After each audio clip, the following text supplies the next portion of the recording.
Монгол улсын ерөнхийлөгчийн эдийн засгийн болон зөвлөлийн ээлж хуралдааны хичээл л да. Бидний гол санаа юу юм гэхээр одоо улсын хурлын сонгуул болох гэж байгаа.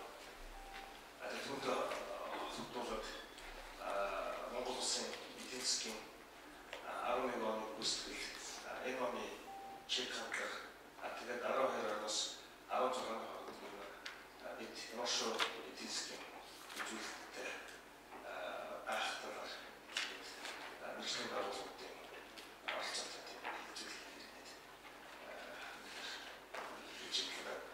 өчигдөр бид Монгол улсын төлбөрийн эзэсгийн асуудлыг тэгээд Монгол улсын гадаад хөрөнгө оруулалтын байдал мөн төрийн гэрээ хэлцээрийн зарчим тэрний одоо үйлчлэлт Монголд ямар шүү гэдэг үзэж байгаа. Мөн урлагийн ахын доторх талаар шийтгэлийн унаад гэж байгаа. Бид ярилцсан асуудлын зүгэл дээр өнөөдөр болохоор үсэндээ манай бодит сектор эдийн засгийн одоо гол хөгжүүлэлтүүд тэгээд нэмж асуудал болж байгаа өгсөн хөрөлдөх асуудал ярилцгаар бидээс зөвлөж байгаа. Тэрний адилхан өгсөн хөрөлдөх асуудал болохоор их чухал сэдв болоод явж байгаа. Өнөөдрийн бидний хэлцүүлэг болохоор бид эдийн засгийн бодит секторын байдлаар маркетинг чиглэлээс төрний хэсгээр Монгол улсын сургуулийн багшны зүгээс Улаанбаатар хотын хэрэглэгчийн итгэлийн индексийг талаар хийсэн судалгааны хариуцлагын хэлцүүлэг нь мөн инфляцийн хүчин зүйл ямар ч одоо хүчин зүйл инфляцийн төлөж байна. Тэр чиглэлээр ярилцсан. Тэгээд өгсөн хөрөлдөх гэдэг ийм одоо 5 чиглэлээр төлөвлөлтийг сонсгож байгаа. Энэ дотроос болохоор бид инфляц гэж ярьж байгаад цаашаа өгсөн хөрөлдөх асуудлыг нэлээд үзүүлж ярих зүйлтэй болов. Өнөөдөр өгсөн хөрөлдөх үн хөрөлдөх тэр асуудал болохоор манай их том чухал асуудал сэдв болоод явж байгаа.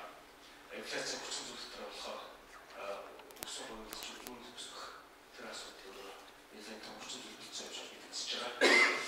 Тэгээд наад зах чинь та хүмүүст байгаа одоо Улаанбаатар хотод хүссэн сахиудын цагаан сарын үеэр тэр дараа тийм ээ 1 кг ханг хүссэн хөдөлгөөн чинь 7-8 мэдээж болох шиг. Гэтэл одоо машин гарт дээр 1 кг минут зөвхөн хэлсэн шүү дээ. Тийм ээ зардч болдог байх. Энэ хооронд ингээд дотор орших үсэндээ 7-8 дахин зардал өсөх тийм юм хийж судалгаа та хардаг тийм ээ. Тэгээ ер нь өгсөн хөрөлдөхөөр бол юу гэдэг чинь одоо тухайн одоо арааны зах зээл дээр том дөрвөн компани одоо нийт одоо бараа бодлолтын төсөөс дэшгүй үзлэхээр тэнд монопол тогтсон байна. Өгсөн хөрөлдөх одоо тийм өсөлт би болж үсч гэдэг тийм дүгнэлтийг хийдэг. Тэгэхээр манай яг ингээд нөгөө хэрэглээний зах зээл дээр болохоор ер нь 4 том компани 40% тэрнээс илүү тийм төлөвлөлийг үүсгэсэн ингээд юм шашин тийм ээ. Тэгэхээр энэ асуудал маш чухал тийм асуудал болж байгаа. Яг нь бас та бүхэнд мэдээлэл байдлаар хэдэн мэдээлэл чанартай тийм хэлцүүлэх хийсэн зүйл болов. Монгол улсын ерөнхийлөгчийн зүгээс 2 хоногийн өмнө засгийн газар эдийн засгийн багц хуулийн төслийг оруулаад өргөн барих тэр ажиллагааг хийж байна. Энэ эдийн засгийн багц хуулийн дотор нэгдүгээрт нь бол төсвийн чиглэлээр эдийн дотор хангамж авахаар тийм хуулийн төсөл орсон гэж байгаа. Тэр нь юу гэхээр Монгол улсын засгийн газраас улсын хуралд өргөн мэдүүлсэн төсвийг болохоор улсын төсөв нийгмийн даатгалын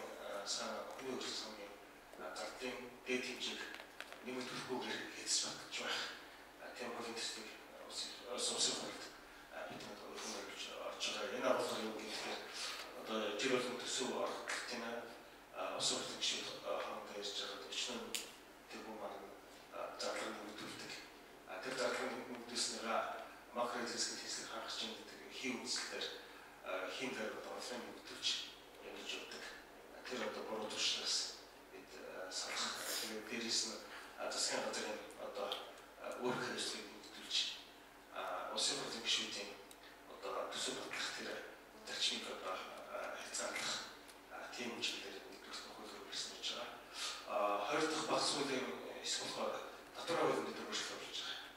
Доторх хуулинд ямар шиг өөрчлөлт болж байгаа гэхээр нэг талаас жижиг бизнес эрхлэгчдийг дэмжих, нөгөө талаас энэ дэмжсэн одоо арга хэмжээгээр татвар болон төсөвт бий болж болох сөрөг үйлдвэрийг уулуурхай салбарт татварыг нэмэгдүүлэгчид дээр одоо татварын одоо төсвийн тэнцлийг хангах, маркетинг тэтгэврийг хадгалах тийм зорилго багцуулаад орсон гэж байгаа. Нийтдээ 7-8 жилийн тийм хуулийн төсвүүд орсон. Ерөнхийдөө бацхан бол одоо тухайлбал ухааны олбарын татвар дээр бид татвар бодлох бод босхыг болохоор одоо 80 хэдний байгаа. Түүнийг 2 дахин нэмэгдүүлж 168 болохоор санал оруулж байгаа. Тэгмүүдтэй холбогдуулаад хөдөлмөрийн өсөлт доод хэмжээг 2 дахин өсгсөн гос агаар цагаан хэмжээг алхах дотроос чөлөөлөх 5-аас дээш цагаан авч байгаа. Өөрөөр хэлбэл хөдөлмөрийн өсөлтийн доод хэмжээг 5 дахин өсгснөөс дээгүүр цагаан авч байгаа гэдэг явны хөгжлийг болохгүй байна. Тийм чигээр ухааны олбарын төлөвлөлт болох санал болсон байгаа. Жижиг нүд үйлдвэрлэлийг дэмжих програмд юу гэж байгаа гэхээр 10 саяын нэг зүйлс трафик татварын бусдыг 240 сая төгрөг болж нэмэгдүүлэх. 10 хүртэлх ажилчдын хувьд нэг хүн дотоод нийт бүтээгдэхүүнийг 2 дахин өсгснөөр нэмэгдүүлж орлогын албан татварыг ногдох холбоос нь хасах байдлаар дэвшүүлж үзэх гэсэн тийм санал бид орсон гэж байгаа. Тэгээд ерөнхийдөө жижиг дунд үйлдвэрлэлийн энэ бизнес эрхлэгчдийг дэмжихийн хүрээнд хөрвүүлж байгаа гэхээр Монгол Улсын 2011 оны татварын эцсийн жилийн тагран гаргасан 250 хүртэлх сая төгрөгийн хуралд оруулах бүхээр агуулгаар улсын хэмжээний нийт аж ахуйн байгууллагын 93% үлдэх. Тэгсэн мөртлөө улсын хэмжээний нийт одоо борлуулалт орлогын нэгдсэн төвөнд болохоор 4% эзэлдэг. Ийм одоо бүтцтэй тэгээд жижиг дунд бизнес эрхлэгчдийн бол ерөнхийдөө бол 250-аас доош орлоготой байгууллагууд болохоор үндэсний үйлдвэрлэл гэсэн тэр дээр гадаад хөрөнгө агаар орсон. Тэгэхээр энэ арга хэмжээгээр болохоор ингээд улсын хэмжээгээр үндэсний үйлдвэрлэлийг дэмжих жижиг дунд үйлдвэрлэлээ тодорхой хэмжээгээр хөгжүүлэх хэрэгтэй. Тийм арга болж байгаа. Үүний хамт бид юу гэж байгаа юм тэгэхээр уулуурхай санал дээр яг энэ татварын өөрчлөлт болох байна. Одоо Монгол Улсын нийт одоо гадаадын хөрвүүлэлтийн салбарын хүч үзэх бол бараг 90% уулуурхай салбарт орсон байдаг. Тэгээд уулуурхай салбарт бол тухайлбал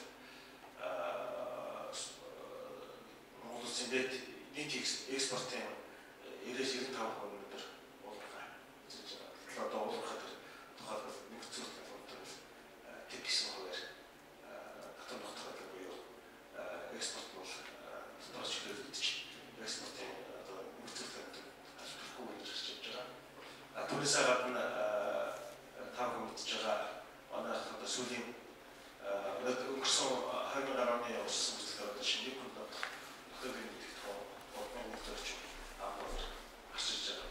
Нөгөө талд 2010 онд MTP-ийн судалгаагаар ядуурлын төвшинээр одоо факультет нэгдэж 40 болооч байгаа. Тэгэхээр ингээд нэг талаас нэг хүн нөхцөл дэвтэр өсөж байгаа талаас ядуур өсөж байгаа гэж байгаа юм. Хамгийн наадс нэг хийж болох юм гэхээр манай төсөв татвар хууль дахин хууль өсөв одоо биелүүлж чадахгүй байна. Энэ одоо татварын ийм одоо хит одоо либерал нөхцөл байдлаар үндэсний эрх ашиг тодорхой хэмжээнд үүдэж үндэсний одоо эрх ашигын асуудал гэдэг одоо тэтгэлэг биелэх гэж байсан байна. Бид хандсан тэгээд юу ч үдэж байгаа гэхээр уулуурхай бүтээгдэхүүний нэгдсэн татварыг 10% тогтоох. Тэгээд миний хувьд болохоор орлогын албан татварын хувьд бол одоо ч 10% орлогын татвар одоо 3 тэрбумаас дээш 25% татвар төлж байгаа шүү дээ. Тэгэхээр тэрний босыг 5 тэрбум болоод орлогын Гэхдээ уул уурхай самбарт нэрсээ явуулж байгаа бол 20%-аас дэмж орлогын төлөвлөлт гэсэн тийм санаа болчихж байгаа. Тэгэхээр өөрөөр хэлбэл уул уурхай самбарт нэрсээ явуулж байгаа бол 5 тэрбумаас доош төгрөгийн бодлоготой орлоготой төлөвлөлт болох бол 40%-аас 5 тэрбумаас дээш болох бол 40%-аас орлогын төлөвлөлт тийм одоо жишээ санаа болчихж байгаа. Тэгээд үгэх юм бол нэг түгээр болохоор одоо шинэ голлох дотор болохоор орлогын төлөвлөлт 13 оны нэсрэг гэж тэгэхээр нэг зүйлс орлогын төлөв юу одоо бас нэг зүйл өзөндөө сэлэх агуулгах дээр 10% экспорт бодлох тэр санал болж болохоор энэ оны доллар зэрэг нисэж ирчихээр ийм одоо тэр санал тавьж байгаа. Тэгээд наадах үзэгдэл одоо шинэ зүйлс гэх юм бодод уулуурхай экспорт энэ онд бол доор хэж 5.5 тэрбум төгрөг байх. Тэгэхээр 10%-аар одоо тоог бол одоо бид нар төлөвлөлт 550 доллар өсөлт жилийн хугацаанд авах болцоотой доор хэж. Түүнээс гадна орлогын төлөвийг бид нар нэгдүүлэхээр өнгөрсөн онд нийт 320 тэрбум төгрөг уулуурхай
Moнгол Улсын нийгмийн эдийн засгийн 2011 оны гүйцэтгэл 2010 оны эхний улирлын гүйцэтгэлээр дотоод 11 оны хувьд аваад үзэх юм бол 11 онд оны гүйцэтгэлээр дотоодын нийт төлөвлөгөөний манайх 3 аргаар тооцдог байгаа. Үйлдвэрлэлийн арга, эцсийн ашиглалтын орлого гэсэн 3 аргаар тооцож байгаа. За үйлдвэрлэлийн аргаар аваад үзэх юм бол үйлдвэрлэлийн аргаар дотоодын нийт төлөвлөгөө 10.8 их байдлаар төрсэн байгаа. За энд дотоодын нийт төлөвлөгөөнд хөдөө аж ахуйн салбар 13%, үйлдвэрлэлийн салбар 30.8%, үйлчилгээ 40.9%, бүтээгдэхүүний цэвэр татвар 15.3% эзэлж байна. За бүтээгдэхүүний татвар бол бас жилээс жилд хувь нас нэлээд өндөр хувьтай байгаа. За эцсийн ашиглалтын аргаар бид нэр 2010 оноос эхэлж тооцоод одоо нийтэд тархаж ирсэн байгаа. За энэ тооцоогоор бол эцсийн ашиглалтын аргаар бол дотоодын нийт бүтээгдэхүүн бол 10.9 их 80 төгрөг төрсэн байгаа. За эцсийн хэрэглээ бол дотоодын нийт бүтээгдэхүүн 64.4%, нийт хоригдлол 58.1%, цэвэр экспорт хасах 22.5% гэсэн дүнтэй гарсан байна. За энэ хоёр тооцооны аргын хувьд бол 0.3% орчмын зөрүүтэй байгаа. Ерөнхийдөө их тооцоонууд сүүлийн жилүүд 2005 онд нөөц ашиглалтын хүснэгтийн дүн сахар ордын тэнцлээс засварласнаас хойш нэгсэндээ тэнцүү гараагаас эхэлснээс хойш зөрөө их бага хавцаатаар явж байгаа. Өмнөх онуудын тооцоог авч үзэх юм бол соёлоос 3, 4, 5% зөрдөг байсан. За орлогын аргаар тооцсон арга бол цалин түүнтэй адилхан орлого 23.9%. За үндсэн хөрөнгийн хэрэглээ 5.2%, үйлдвэрлэлийн цэвэр татвар 21.5%, ашиг хормог орлого 49.3% эзэлж ийн гэсэн дүнтэй гарсан байна. За бодит өсөлтийг аваад үзэх юм бол одоо 9 оны уналтаас хойш хасах 1.3% байсан бол 10 он 6.4%, 10 11 онд 17.3% одоо урьдчилсан гүйцэтгэлээр 17.3% гэсэн өсөлттэйгээр явж байна. За дотоодын нийт бүтээгдэхүүний бодит өсөлтийг салбарын оролцоо ямар байна гэж аваад үзэх юм бол энэ одоо бодит өсөлтийг 17.3% өсөлтөнд бүтээгдэхүүний цэвэр татвар 7.1%, худалдааны салбар 4%, тээврийн салбар 1.7%, уул уурхай 1.6%, боловсруулах 1 гээд салбарууд эзэлж байгаа. Голчлон энэ одоо салбарууд өндөр хувьтай байгаа. Бусад салбаруудад одоо 0-оос доош хувьтай байгаа. За үндэсний нийт орлогыг аваад үзэх юм бол дотоодын нийт бүтээгдэхүүн 11 онд 10.8 их 80 байсан бол үндэсний нийт орлого одоо 9.9 их 80 төрсэн байгаа. За энэ бол гадаад хүчин зүйлийн цэвэр орлого буюу эдийн засгийн харьяатаас гадагшаа төлсөн дотгошоо оруулсан хоёрын цэвэр орлогын зүрүүгээр үндэсний нийт орлогоор тооцдог байгаа. За энд бол хасар 917.8 тэрбум төгрөгөөр буурсан байгаа. Гадагшаа гарсан орлого давмгаалсан. За хөрөнгө оруулалтын мөн энэ одоо юун дээр бол гадаад хүчин зүйлийн орлогыг бол ажлын одоо цэвэр цалингийн орлого болон хөрөнгө оруулалтын орлого гэсэн хоёр орлогоор авч үздэг байгаа. Гадаад хүчин зүйлийн орлого. За энд ажлын цэвэр орлогыг аваад үзэх юм бол 149.1 тэрбум төгрөг, хасах 149.1 тэрбум төгрөг, хөрөнгө оруулалтын цэвэр орлого бол хасах 768.7% байгаа. За энэ орлогыг одоо 10 онтой харьцуулаад үзэх юм бол ажлын цэвэр орлого 3.8 дахин, хөрөнгө оруулалтын цэвэр орлого одоо 1.1 дахин 0.6%-аар өссөн үнэтэй гарсан.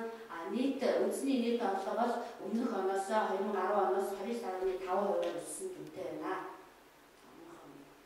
За салбарын бүтцийг аваад үзэх юм бол манайд бол хөдөө аж ахуйн сүүлийн жилүүдэд бол уул уурхай салбар бол ерөнхийдөө дамгаалах хандлагатай байсан бол энэ 11 оноос бол бага хэмжээгээр тодорхой хувиар буурч эхэлж байгаа. За бүүний худалдааны салбарын эзлэх хувийн жин өндөр болж эхэлж байгаа. За энэ салбарын бүтцийг бол гаргахдаа бүтээгдэхүүний цэвэр татварыг бол тархаас нь дүгээр авч үзсэн байна. Энэ салбарынхаа оролцоо гаргахдаа.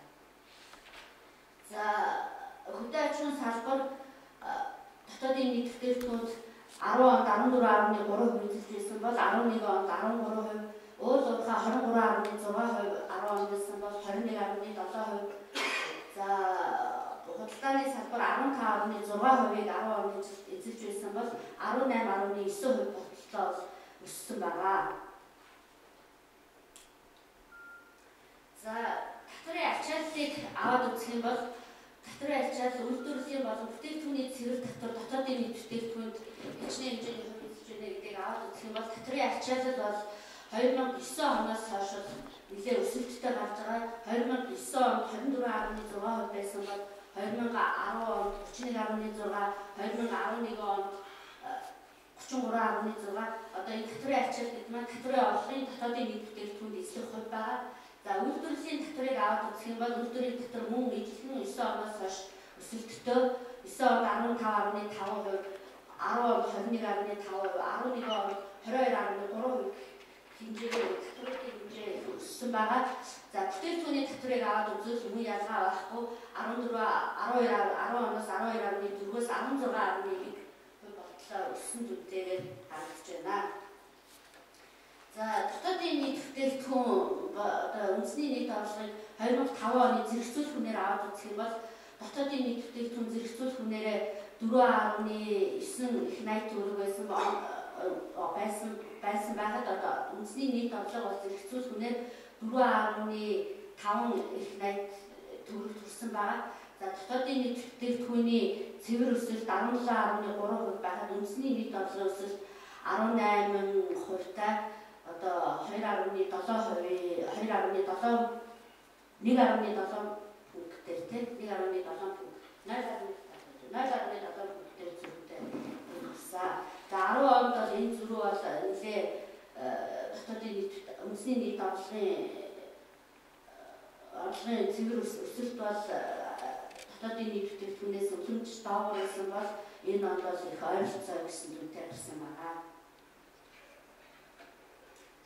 За нэг хүнд ногдох дотоодын нийт бүтээгдэхүүн болон үндэсний нийт орлогыг аваад үзэх юм бол дотоодын нийт бүтээгдэхүүн оны үнээрээ 2010 онд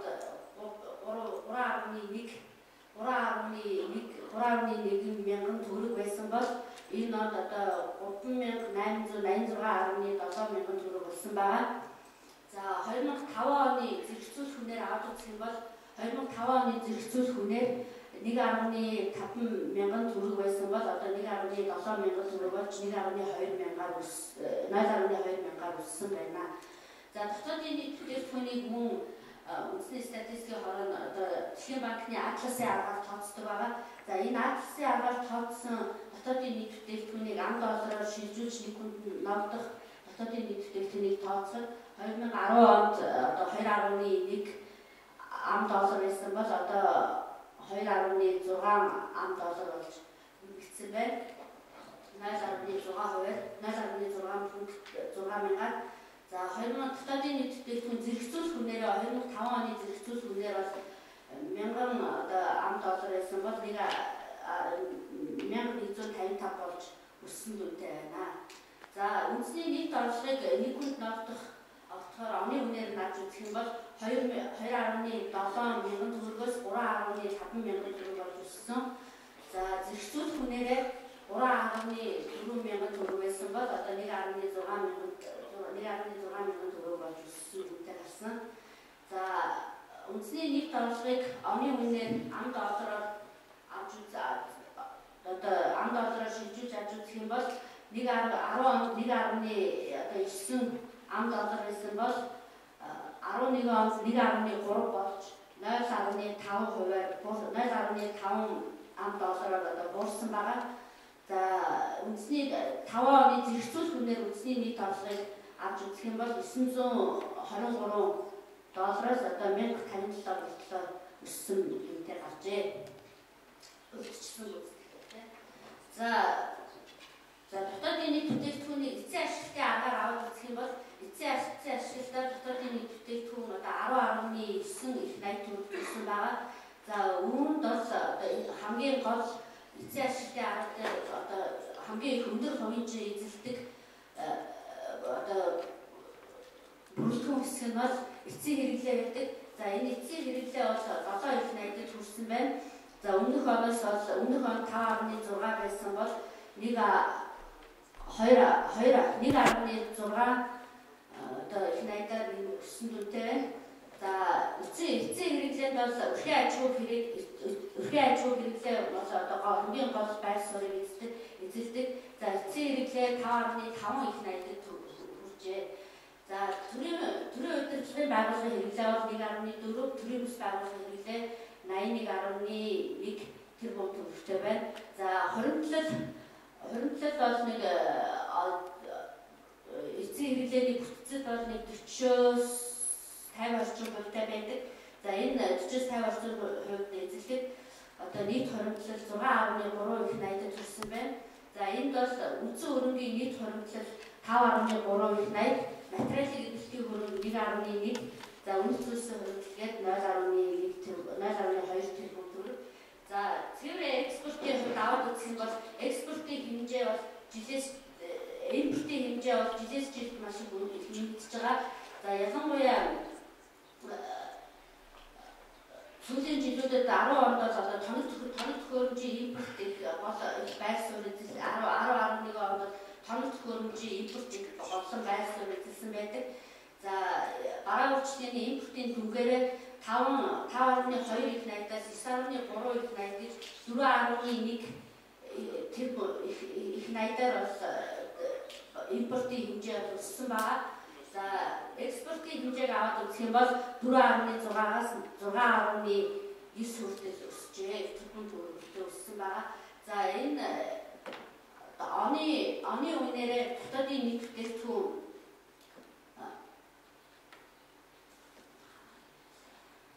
оны үнээрээ дотоодын нийт бүтээгдэхүүн бол 28.7% өсөж байсан бол эцсийн ашигтын аргаар тооцсон дотоодын нийт бүтээгдэхүүн 28.8%-аар өссөн зүйтэй байгаа. За эцсийн хэрэглээ 28.3%, нийт хуримтлал 84.5%, цэвэр экспорт 3.8 дахин өссөн одоо буурсан зүйтэй байгаа. 643.9 тэрбум төгрөг байсан бол 2.5 их 8 төгрөг болтлоо цэвэр экспорт буурсан байгаа.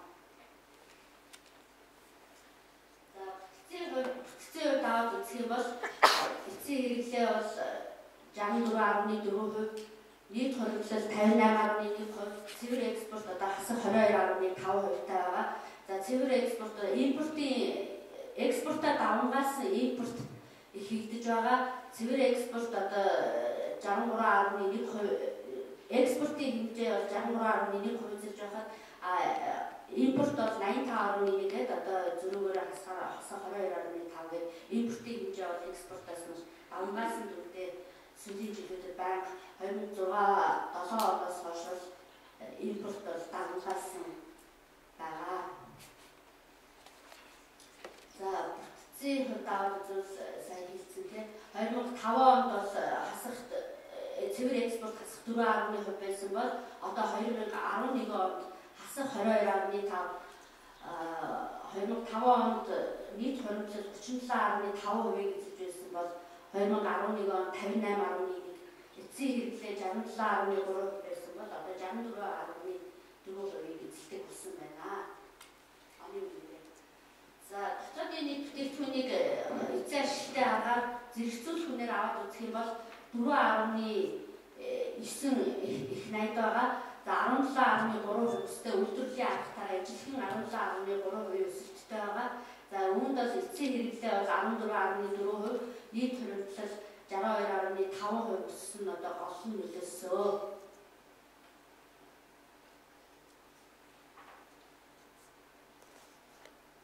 За дотоодын нийт бүтээгдэхүүний эхний удирдлагын гүйцэтгэлийг аваад үзэх юм бол эхний удирдлагын гүйцэтгэлээр дотоодын нийт бүтээгдэхүүн 2.3 их 80 төгрөгт хүрсэн байгаа. За энд хөдөө аж ахуйн нэмэгдүүлэлтийг 74.9 тэрбум төгрөг, ажил дээр байрлалыг 733.1 тэрбум төгрөг, үйлчилгээ 1151 тэрбум төгрөг, бүтээгдэхүүний татвар 318.4 тэрбум төгрөг хүрчээ. За энийг дотоодын нийт бүтээгдэхүүний өсөлтийг одоо үйлдвэрлэлийн аргаар тооцсныг өмнөх удирдлагатайгаа харьцуулснаар өмнөх оны мөн үетэй харьцуулснаар аваад үзэх юм бол 2000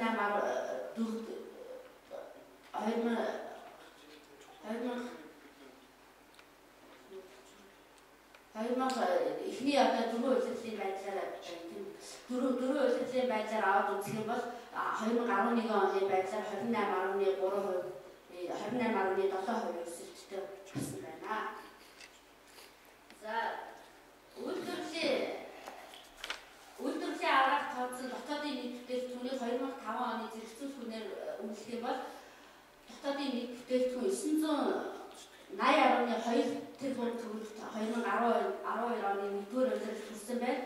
За энд бол хөдөө аж ахуйн салбар 42.5 тэрбум, ажил дээр байдлын салбар 285.4 тэрбум, үйлчилгээний салбар 495 тэрбум төгрөг, бүтээгдэхүүний цэвэр татвар 157.4 тэрбум төгрөгт хүрсэн байна. За энд бол сүүлийн жилүүдэд ялангуяа бүтээгдэхүүний татварын хэмжээ, дотоодын нийт бүтээгдэхүүнд эсрэг татварын хувь хэмжээ бас өндөр өсөлттэй байгаа. Тэр чигээрээ хадгалагдаж яваа их нөлөөлсөн байна. За дотоодын нийт бүтээгдэхүүний өсөлтөнд одоо салбарын оролцоог аваад үзэх юм бол пунктээр аваад үзэх юм бол хөдөө аж ахуй, аж ахуй, зан сагнуур одоо ан агнуурын салбар бол 2012 оны 1-р удирдлагт 0.9%, 2011 оны 1-р удирдлагт одоо 0.6 пунктээр өсөж байсан бол одоо 0.9 пунктээр өсөж байна. За зэрэгцүүл хүнээр мөн ялгаагүй 0.2 байсан бол 0.6 болж өссөн байна. За уул уурхай салбар түрүүний хэлсэн уул уурхай бол өмнөх орнуудтай харьцуулахад уул уурхай салбарын эсрэг хувийн жин бол буурч байгаа. За энэ хэмжээгээр 2011 оны 1-р улиралд уул уурхай салбар овны үнээр 5.9 байсан бол 2012 оны 1-р улиралд 4.2%, зэрэгцүүл хүнээр 2 пунктээр өсөж байсан бол 1.6, боловсруулах үйлдвэрлэл бол 0.5 байсан бол 1.6 гэдэг оны үнээр зэрэгцүүл хүнээр 0.3, 0.7 гэсэлтээр ингээд өссөн байгаа. За энэ дээр бол хамгийн онцлог нь бүтээгдэхүүний татварын өсөлтийг өсөлтийн пунктээр илэрхийлж байгаа хэлийг бодож байна. Бүтээгдэхүүний татвар 2011 оны 1-р улиралд бол 3.2 пунктээр өсөж байсан бол 2012 оны 1-р улирлын байдлаар 5.7 оны үнээрээ за зэрэгцүүл хүнээрээ 2011 оны 1-р улиралд 3.3 пунктээр өсөж байсан бол 4.2 пунктээр өсөх жишээтэй байна. За энэ дээр бас тэмдэглэж хэлэхэд уул уурхай салбарын бол өндөр өсөлт өмнөх онуудад их өндөр өсөлт байсан. Тэр өндөр өсөлтийг давсан өсөлт бол одоогоор ажиглагдахгүй байгаатай энэ өндөр өсөлт бол холбоотой гэж бодож байна. Тэгээ өмнөх жилүүдийн өндөр өсөлтийг давсан өсөлт гарч ирэхгүй байгаа учраас өсөлт бол харьцангуй буурч байгаа, хувийн жин буурч байгааг харагдаж байгаа гэдэг нь хэлье. За дотоодын нэг бүтээгдэхүүний өсөлтөнд нөлөөлсөн гол үзүүлэлтүүд юу байна гэвэл улирлаар дотоодын нийт бүтээгдэхүүн 30.2%, 2005 оны зэрэгцүүл хүнээр 6.7% өссөн байгаа. За энд малын ашиг шинийн бүтээгдэхүүн өссөн байгаа. За оны өмнөх онд бол 2010 онд бол 11 сая мал толгой хоригдсон байсан. Энэ онд бол 11 онд бол хоригдол багтаа байгаа. Одоогийн энэ оны ихний байдлаар ч гэсэн хоригдлын хэмжээ байгаа.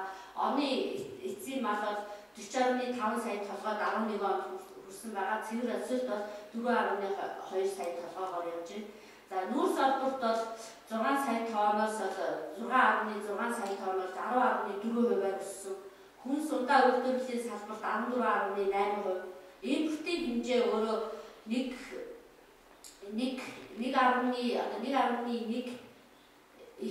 тэрбум ам доллар байсан бол 1.5 тэрбум ам доллар төрж 34%-аар өсөлттэй байгаа. За импортын хэмжээ өсөж байна гэдэг маань дотоодод хэрэгжиж байгаа худалдааны салбарын өсөлтийг бас бүрдүүлж байгаа.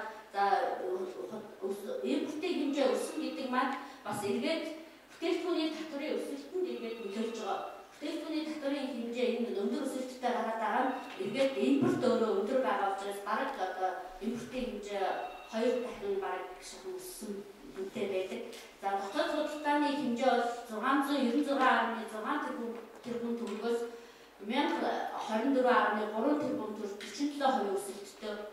За зорчигч тээвэр ачаа эргэлт шилжүүлсэн тонн километрээр 12.2%-аар өссөн үнэтэй гарч байна. За энийг мал аж ахуйн дэлгэрүүлээд аваад үзэх юм бол мал аж ахуйн салбарын үндсэн үзүүлэлт бол 2011 онд 10 оноос 10 онд бол 44 сая толгой малтай байсан бол 2011 онд 42.7, 2012 оны жилийн эхэнд бол 36.3 сая толгой малтай болсон байгаа. За ингээд бойцсон төл бол 11 онд 12.5 байсан бол одоо энэ 12 оны байдлаар 13.6%, бойцлтын хувь бол 94.9, том малын хоригдол бол 700 мянган мал хоригдсон зүйтэй байгаа.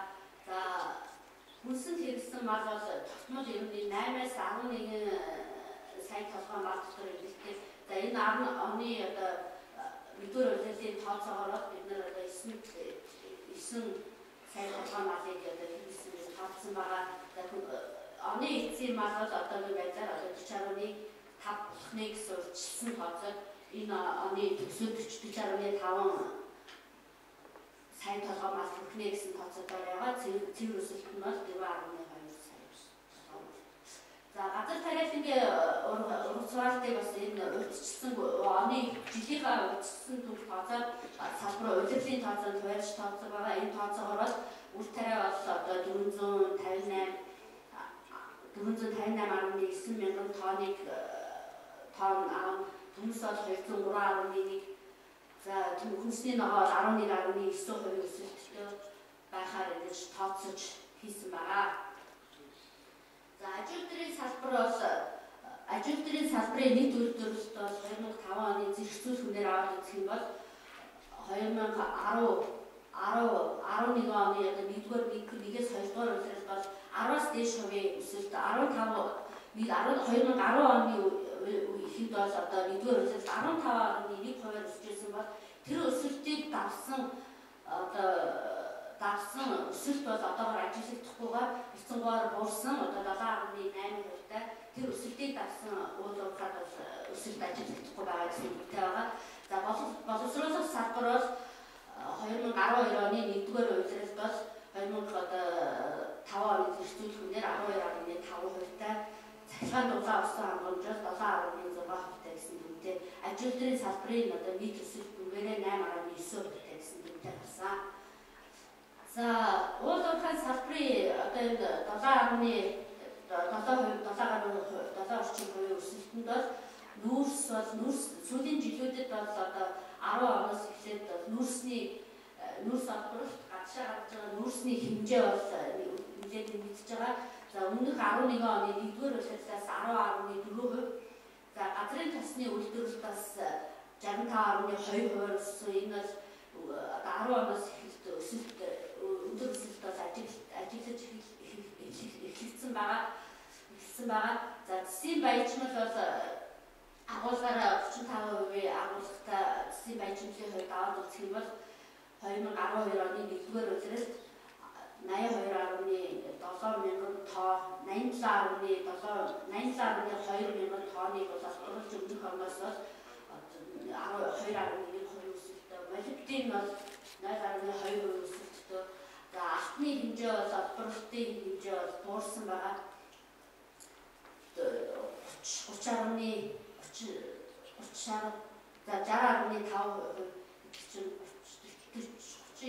39.5% бууралттай. За төмрийн хөдөр бол мөн буурсан дүнтэй гарсан. За хайлгаж оюушны баяжмал бол буурсан дүнтэй, сайрын баяжмал бол 27.4% өсөлттэй гэсэн дүнтэй гарсан. За боловсрол үйлдвэрийн ажилтны салбарын гол төрлийн бүтээгдэхүүн үйлдвэрлэлийг аваад үзэх юм бол за малын махны одоо хүнсний бүтээгдэхүүнд одоо мах үйлдвэрлэлт бол 1000 тонноор 2.2 дахин өссөн байгаа. За сүү үйлдвэрлэл 16% өсөлттэй, гурилын хэмжээ бол гурил үйлдвэрлэл буурсан. За талах нарийн боо өвний үйлдвэрлэл 20.2% өсөлттэй. Согтууруулах дундаа 23.8 одоо сая литрийг үйлдвэрлээд 17.5% өсөлттэй. За самсан ноолорын хувьд аваад үзэх юм бол ноолор одоо сүжмэл эдлэл бол өмнөх ордоо харьцуулахад бол буурсан дүнтэй гарсан байна. За цементийн үйлдвэрлэл одоо буурсан. Одоо энэ бол харьцангуй удирдлагын шинжтэй барилгын үйлдвэрлэл эхэлж байгаатай холбоотойгоор одоо дараагийн 20-р улирлаас бас үйлдвэрлэлийг өсөх хандлагатай байдаг. За шохоо үйлдвэрлэл бол 2.7 дахин өссөн байна. За тоос 1.6 дахин өссөн байна. За төмрийн үйлдвэрлэл бас сүүлийн жилүүдэд бас нэлээд өсөлттэй өсөх хандлагатай байсан. 2011 онд 10 оны өсөлтийг хэсэг бол бага. Гэхдээ 11 оноор бодох юм бол 19% өссөн. Металл цугмал одоо үйлдвэрлэл буурсан дүнтэй гэсэн гарсан. За тэрийн салбарын шилжүүлсэн тонн километрийг салбарын орлого болоод шилжүүлсэн тонн километрийг аваад үзэх юм бол 2012 оны 1-р улиралд тэрийн салбар одоо 172.5 тэрбум төгрөгийн орлоготой ажил шилжүүлсэн тонн километрээр бол 4 тонн километрээр өмнөх онтой харьцуулбал 0.7%-аар бол буурсан дүнтэй гарсан байгаа. За орлогын хэмжээ бол 17.4%, тэсэ ачаа бол 0.4%, ачаа эргэлт бол 13.3%-аар, зорчигч эргэлт 8.6%-аар өссөн дүнтэй гарсан. За гадаад худалдааны салбарыг бол бас харуулъя гэж бодсон. Энд бол ялангуяа худалдааны салбарын өсөлтөнд бол гадаад худалдаа бол хамгийн гол байр суурийг эзэлдэг байгаа. Нийт эргэлт бол 2012 оны 1-р удирдлагын байдлаар бол 2.3 тэрбум $, хүрсэн байгаа. За өмнөх оноос даруй өндөр өсөлттэй байгаа 1.8 тэрбум төгрөг байсан бол за экспортын хэмжээ бол 742.1-ээс 883.8 тэрбум төгрөг хүрсэн. Импортын хэмжээ одоо 1.1 тэрбум төгрөгөөс 1.5 тэрбум төгрөг буюу одоо 0.5 тэрбумаар өссөн дүнтэй. Алдагдлын хэмжээ бол бас хэдийн хэмжээгээр импортын хэмжээ өсөх тутам одоо тэнцэл бол бас тэмдэгтэйгээр алдагд өндөр үнэтэй байгаа. За дотоод худалдааны салбар бол 1-р удирдлагын байдлаар аваад үзэх юм бол 47% өсөлттэй гэсэн дүнтэй гарсан. За энэ оноос одоо энэ бид нар анх удаа нэг манай үндэсний статистикийн хорон дээр гарсан нэг дэвшил юу вэ гэвэл дотоодын нийт бүтээгдэхүүний эцсийн ашиглалтын аргаар удирдлагын аргаар тооцож эхэлсэн. Удирдлагын аргаар оны үнээр тооцсон байгаа. За эх 2-р удирдлагаас эхлээд дотоодын нийт бүтээгдэхүүн эцсийн ашиглалтын аргаар зэрэгцүүлэх үнээр тооцоод татаж эхэлнэ.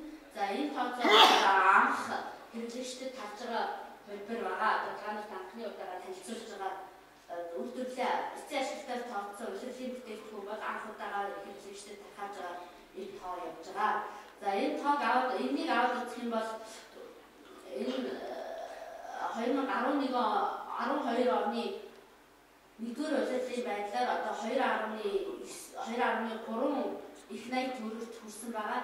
Үүнд бол эцсийн хэрэглээ 2.2 тэрбум төгрөг, нийт хуримтлал 1 тэрбум төгрөг, цэвэр экспорт одоо 964.9 хасагт одоо 964.9 тэрбум төгрөгийн гарсан байгаа. За 1-р удирдлагын байдлаар доороход байхгүй. За одоо ерөнхийдөө ийм дүнтэй гарсан байгаа. Энийг бол бид нар одоо анх удаа тооцож хэрэглэгчдэд татаж байгаа эцсийн ашиглалтын аргаар тооцож байгаа дотоодын бүтээгдэхүүн удирдлагаар анх удаа тооцож байна. Тооцож хэрэглэгчдэд урд нь бол манай үндэсний статистикийн хорон дээр бол туршилтын журмаар тооцож хэвдэж явж байсан. За энэ тооцоог одоо бас мөн туршилтын журмаар одоо анхны хувьдраар гаргаж хэрэглэгчдэд хүргэж байна. За удирдлагын дотоодын нийт бүтээгдэхүүнийг аваад үзэх юм бол за энэ өмнөх 11 оны 28.8%, 2011 оны байдлаар 28.8%, за 2011 оны 11 оны дүн явж байна. Энэ оны байдлаар бол 28.4%. За энэ хоёр тооцооны хувьд бол бас нэлээд бас дөрөв байгаа нь ажиглагдж байгаа. Удирдлагын тооцоон дээр эцсийн ашиглалтын дээр арай бас энэ тооцоог бас сайжруулах шаардлага байгаа гэдэг бас хэлэхтэй байна. За та нарт сонирхолтой байх үднээсээ эдийн макро эдийн засгийн зарим үзүүлэлтүүд ер нь ямар байна вэ гэхэд талаар бас танилцуулъя гэж бодсон. За түрүү хэлсэн үйлдвэрлэлийн аргаар бол 11 онд бол дотоодын нийт бүтээгдэхүүн 10.8 тэрбум их найт төгрөг төржсэн бол эцсийн ашиглалтын аргаар 10.9 тэрбум, бодит өсөлт 17.3%, 2 аргаар ижилхэн гарсан байгаа. За 10 онд бол хөрөнгө оруулалт дотоодын нийт бүтээгдэхүүнд эсрэг хөрөнгө оруулалтын хэмжээ жилээс жилд нэмэгдэж байгаа. 2010 онд бол 40.1%. За гадаадын хөрөнгө оруулалтын дотоодын нийт бүтээгдэхүүнд эсрэг хувь 9 онд 19.8% байсан бол 2010 онд 27.7% өссөн байна.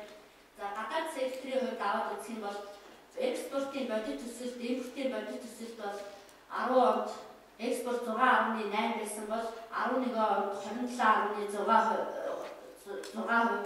За импорт бол 24.1 байсан бол 43.1%. За дотоодын нийт бүтээгдэхүүнд импортын эслэх, экспортын эслэх хэмжээ бас өсөж байгаа. 54.7%-аас 63.5%.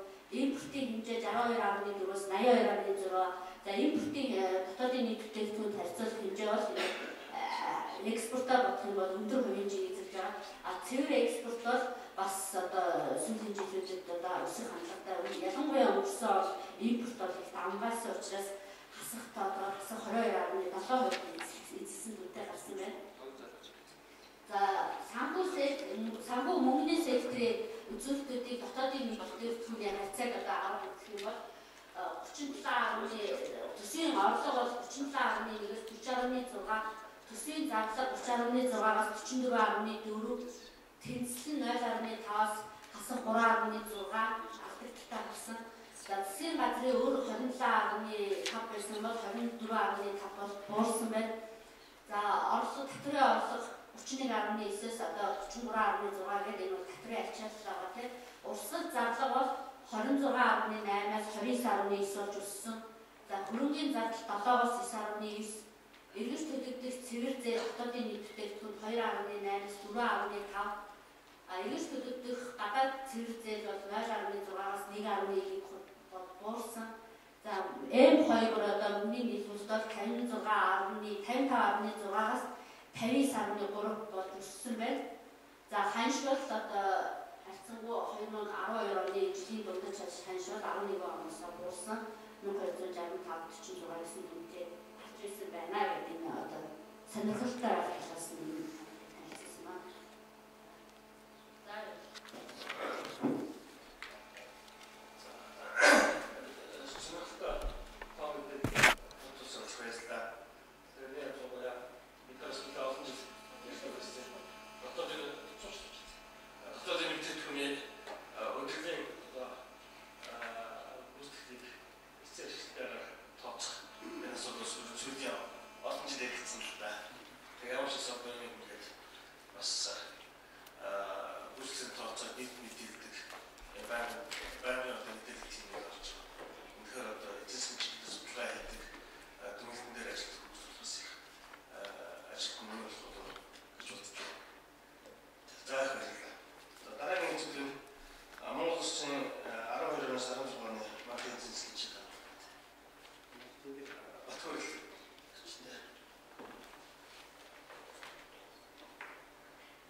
За таахгүй энэ өдрийн амралт хийлээ.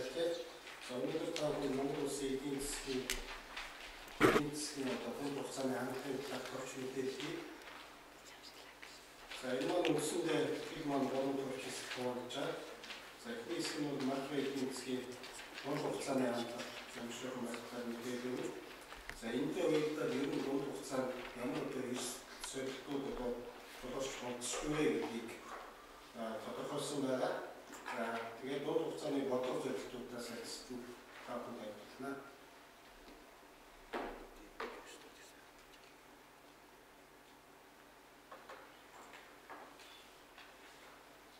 За макро эдийн засгийн дунд хугацааны хангалтыг дараах үзүүлэлтүүдийн хүрээнд авч үзье. За эхнийх нь дотоодын нийт бүтээгдэхүүний хэмжээ, за нийгмийн дотоодын нийт бүтээгдэхүүний хэмжээ, эдийн засгийн бүтэц, инфляц, төсвийн тэнцэл, гадаад худалдааны тэнцэл, за төлбөрийн тэнцэл, гадаад худалдааны нөөц гэсэн энэ үзүүлэлтүүдийн хүрээнд танилцуулъя.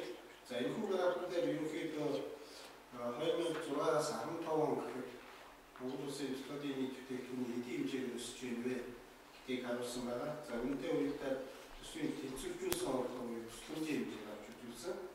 За 2015 он гэхэд бол дотоодын нийт бүтээгдэхүүний хэмжээ оны үнээр 29.8 хүрэхийн тооцоо төсөөлөл хийсэн байгаа. За энэ нь ямар одоо үзүүлэлтүүдээс гарч байгаа вэ гэхээр тооцоолоо хийдэг. Ерөнхийдөө 2016 он гэхэд бол мөс олборлтын хэмжээг бид нэг 65 сая тонн хүрэх болов гэж төсөөлж байна. За засгийн баримтын олборлтын хэмжээ 1.6 сая мянган тонн.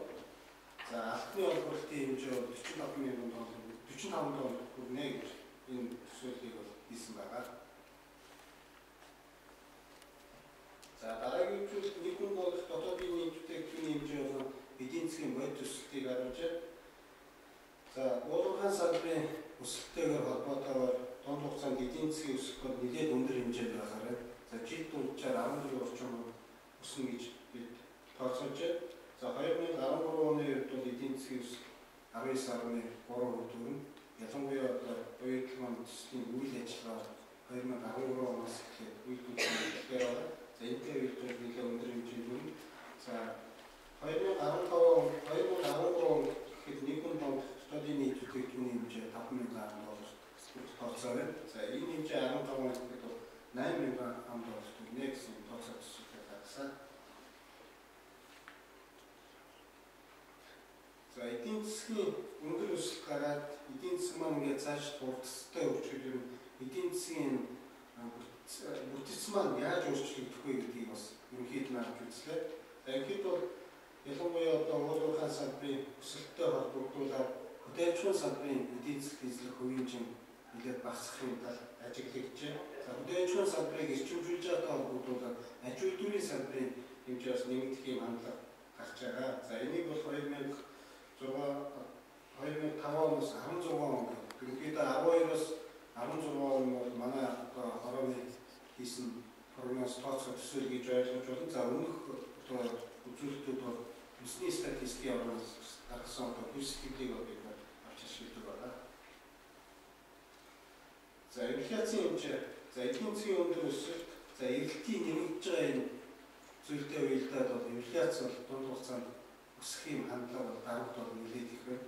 За энийг бид нар инфляц өснө гэж орхихгүйгээр ерөнхийдөө засгийн газраас инфляцийг эдийн засгийнхаа өндөр өсөлтийг дэмжих хэмжээнд макро эдийн засгийнхаа доктортой байдлыг хангах хэмжээнд энэ хэмжээнд барьж явах одоо мөнгө санхүүгийн бодлогыг явуулах ёстой гэж төсөөлж байна. За энэтэй уялдаад ялангуяа нийлүүлэлт талд нь нэлээд анхаарай. Бараа бүтээгдэхүүний нийлүүлэлт хангамжийг сайжруулах чиглэсэн бодлого арга хэмжээг авч хэрэгжүүлэх зүйтэй дунд хугацаанд багслаад оруулсан байгаа. За энийхээ үр дүнд бол бид нар инфляцийн хэмжээг бол нэг оронтой тоон барих бодлого зорилтыг бол дунд хугацаанд төвшүүлж байгаа.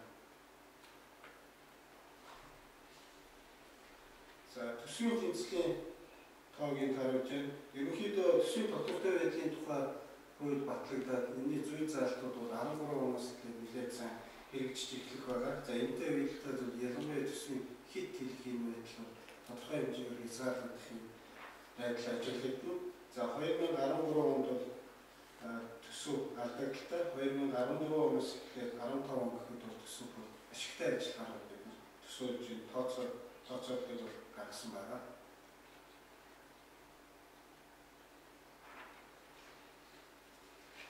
За гадаад удирдлагын тэнцэл төрөлжийн статистикийн үнийн тайлбарласнаар ерөнхийдөө импортын хэмжээ бол 12 он хүртэл маш их нэмэгдэж байна. За энэтэй уялдаад гадаад удирдлагын тэнцэл алдагдaltaй байх зүйл хийж байна.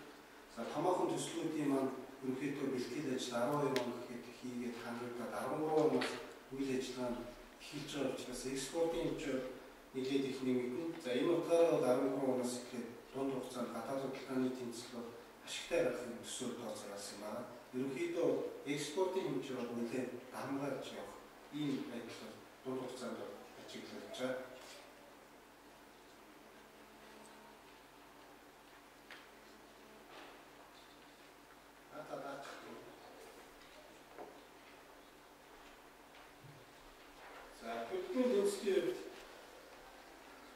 За мөн одоо түрүүчийн хэлсэн дунд хугацааны экспортын өсөлттэй уялдуулаад гадаад удирдлагын тэнцэл маань ирээд гарч байгаа уялдаад хөрөнгө санхүүгийн данс ашигтай гарч байгаа. За энэ бол төлбөрийн тэнцлийн ашиг нэмэгдэхэд бол нөлөөлж байгаа. Дунд хугацаанд бол төлбөрийн тэнцлийн ашиг бол нэлээд хэмжээгээр нэмэгдэнэ гэж бид нар төсөөлж тооцоолсон гаргасан.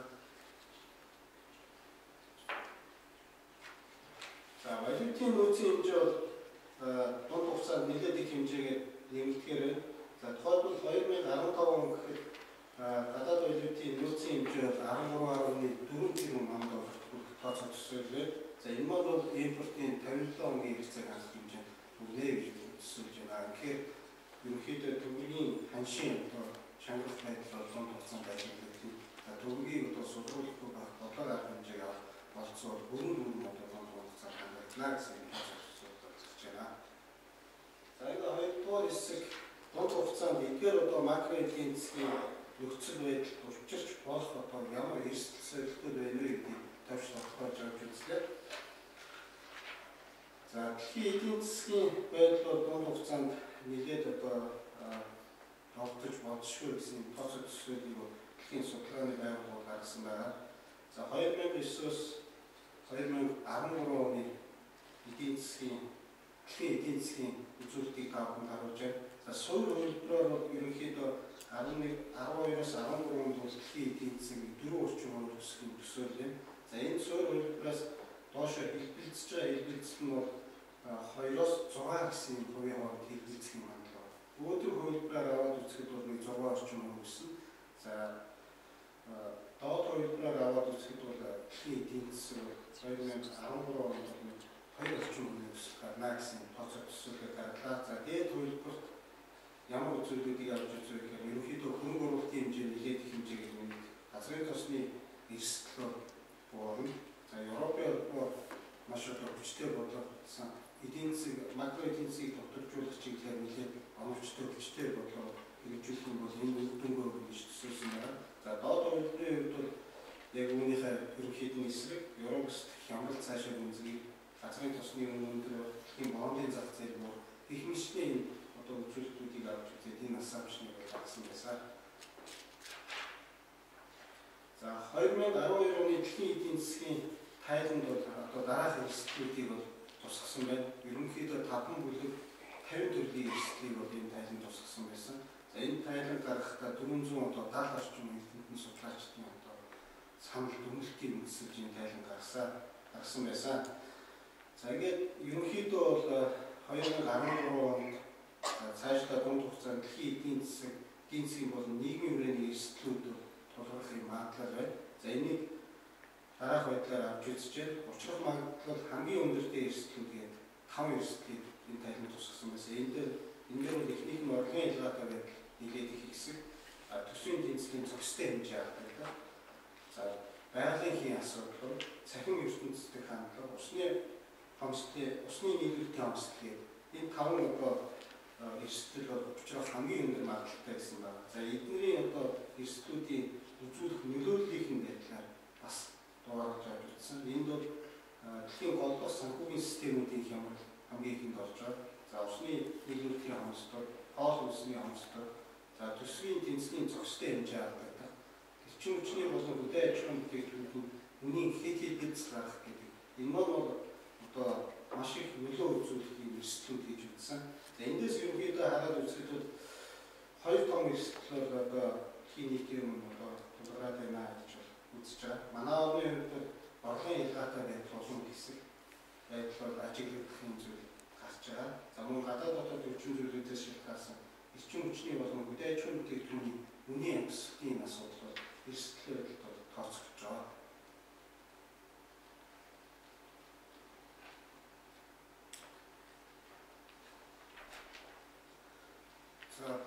Барклey Capital Group-тэй хамтраад ер нь эрсдлийн талаар энэ товч судалгааны тайлбарласан. Энэс товч танилцуулъя.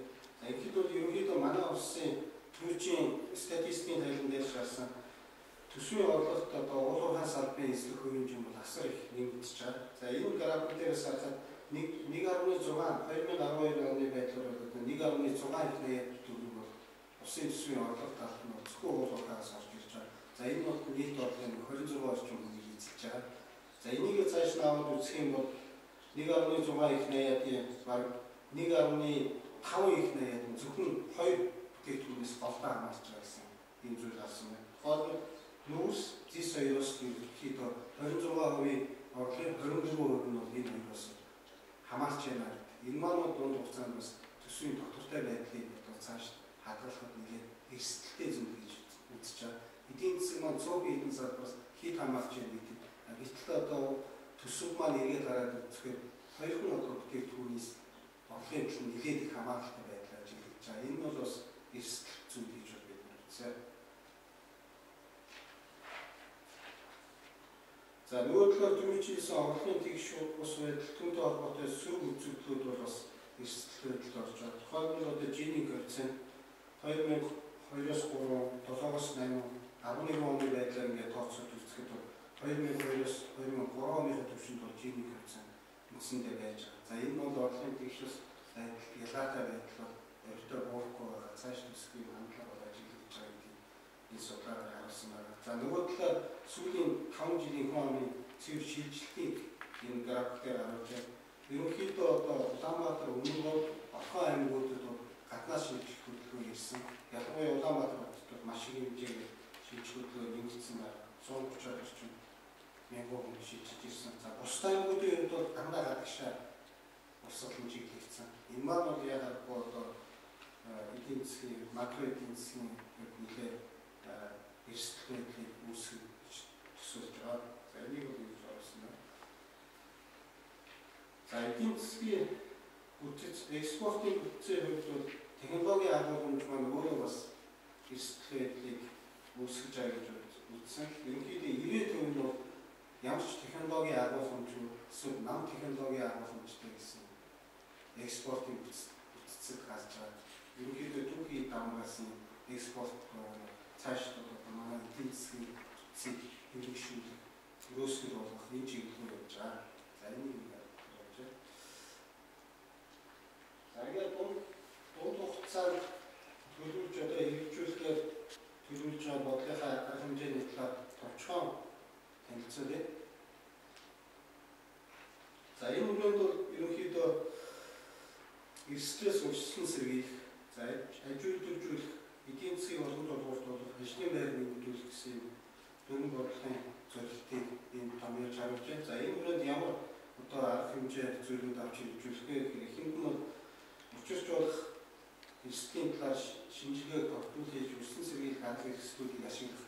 Энэ бол банкнууд бол одоо эрсдлийн газар гэж байдаг. Төр засгийн байгууллагын өмнөд бол эрсдэл одоо тодорхой өндөр бэрхшээл хямрал болсны дараа ажлын хэсэг байгуулдаг. За энэс дотроо цааш ерөнхийдөө тогтвортой ийм бүтэц эрсдлийн талаар судлаа шинжилгээг энэ чиглэлийн одоо бодлого арга хэмжээнд оруулж харин зүйтэй гэсэн үгнээс энэ саналыг оруулсан байна. За хүнд ажилтнуудын цогцлолтуудыг байгуулах сайн шин дархны бүсэг энэ ажил бас дунд хугацаанд хийгдэнэ. Хөнгөн үйлдвэрийн кадаструудыг хөгжүүлэх, өсөлтөх чадвартай өөрийн орны нөхцөлд одоо тохирсон манай одоо онцлогийг агуулсан брэнд бүтээгдэхүүнүүдийг гадуурлын зах зээл нийлүүлэх, экспорт энэ арга хэмжээг авч хэрэгжүүлэх. Орон нутгийн түүхий эдийг түшгэлсэн жижиг дундын үйлдвэрлэлээ хөгжүүлэх. За үйлдвэрлэлийн эрхлэгчдийн хөнгөлөлтэй санхүүгийн их усурыг хангах, тэр үеийн хвшлийн түншлэлээр энэ үйл ажиллагааг хөгжүүлэх. Эдийн засгийн болон худалдааны чөлөө төсвүүдийг байгуулж үйл ажиллагааг нэрчилжүүлэх. За хөрөнгөний зах зээлийг хөгжүүлж, гадаад дотоодын хөрөнгөний бизнес хөрөнгө босгох. Их мэтлэн энэ одоо арга хэмжээнүүдийг дунд хугацаанд авч хэрэгжүүлэх юм бол бидний түүхийн томьёолд бол эрсдэл байдлыг макро эдийн засгийн тогтвортой байдлыг хангах, өндөр одоо эдийн засгийн өсөлтийг хангах хэрэгтэй хэмжээний оруулах юм аа гэдгээс тэр зүйлийг тавд танилцуулж байна. За энэ төвцөөр бодлоо байлаа.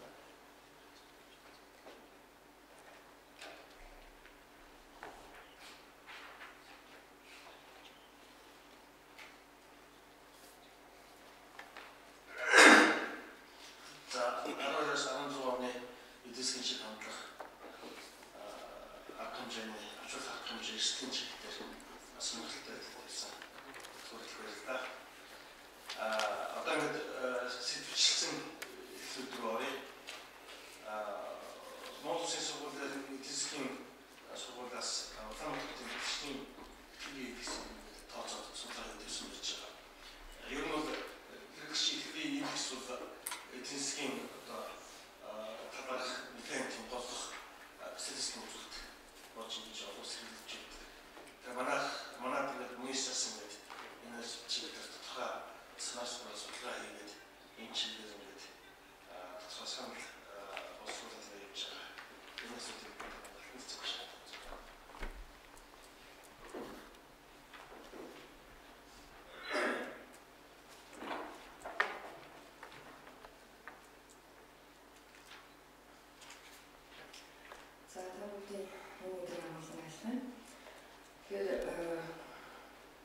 өнөөдөр миний хэлхлээс танилцуулсанчлан эдийн засгийн сургуулиас би хийгээд явж байгаа хэрэглэгчийн итгэлийн индекс үнэлэхийн төр судалгааны үр дүнд танилцуулах юм.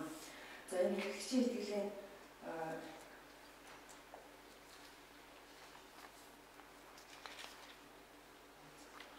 тэгэхээр энэ итгэлийн брэнд бол тийм ээ ерөнхийдөө хэрэглэгчийн итгэлийн индексийн төр судалгааны ямар зорилготой юм бэ?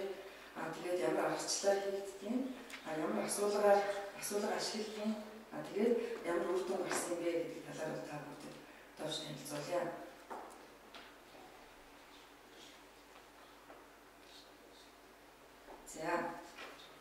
За тэгэхээр хэрэглэгчийн итгэлийн индексийн судалгааг бол манай эдийн засгийн сургуулиас 2009 оны 4 сараас эхлэн хийж эхэлсэн. Тэгэхээр энэ эдийн засгийн сургуулиас бол 2009 оны 4 сард хамгийн анх одоо манай эдийн засаг бол хямралтай хүнд байх үед нээлттэй нийгмийн хүрээлэнтэй хамтран энэ судалгааг хийж эхэлсэн. За ингээд 9 оны 10 сард дахин одоо нээлттэй нийгмийн хүрээлэнтэй хамтарч хийгээд ингээд 2010 оноос эхлэн бол жил болгон манай эдийн засгийн сургууль өөрсдөө одоо бие даан санхүүжүүлж хийж хахаар ийм шийдвэр гаргаад ингээд хийгээд явж байгаа маань. За тэгээд одоо бид нар 2 удаа энэ тайлбар гаргаж хэлүүлээд байгаа. Тэгэхээр энэ маань бол одоо энэ жилийн буюу 2 дахь тайлбар нь бол ингээд хийгдчихсэн. Тэгээд бид нар судалгааныхаа үр дүн болохоор ингээд англи болон монгол хэлээр хэлээд тэгээд нийт одоо энэ бодлого судалдаг тийм ээ судалгаа эдийн байгууллагууд бол таваая гэсэн юм одоо бодлоо байгаа. Тэгэхээр та бүхэнд бас энэ шахаа гэж бодож байна.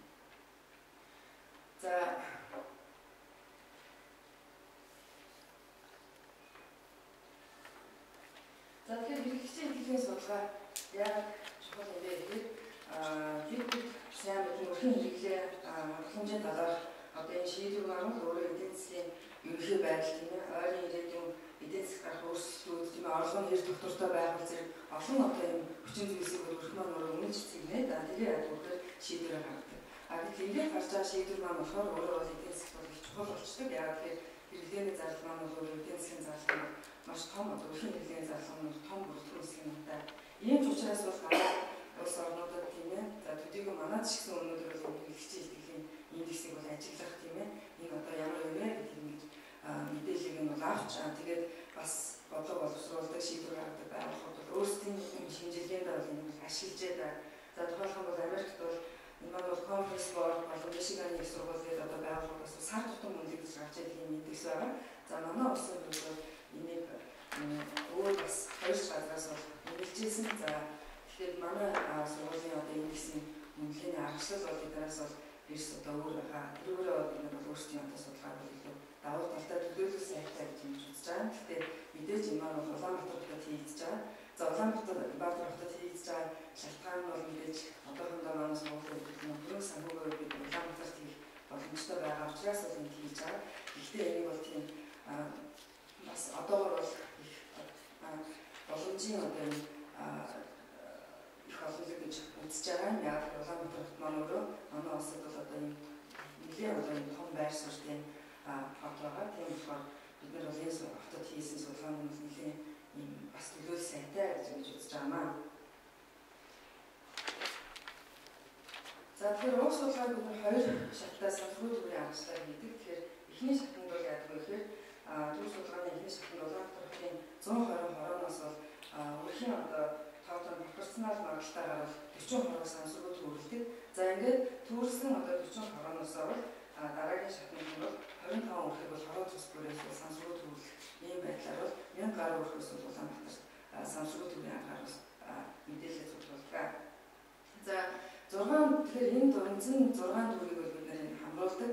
За багнуур баг хангаан алаахын 12 хороо бол өргөдөг. Тэгэхээр энэ маань өөрөө бол Улаанбаатар хотын нийт одоо хүн амгаа ердөө 6 орчим хувийг эзэлдэг ийм жижиг одоо дүүрүүд болохоор бид нар бас энийг бол төрөлтийнхээ их олон төс бол хасчдаг. Тэгэхээр бидний одоо хамрах хүрээнд нь бол Улаанбаатарын одоо гол том 6 дүргийн мэдээлэл өгч байна.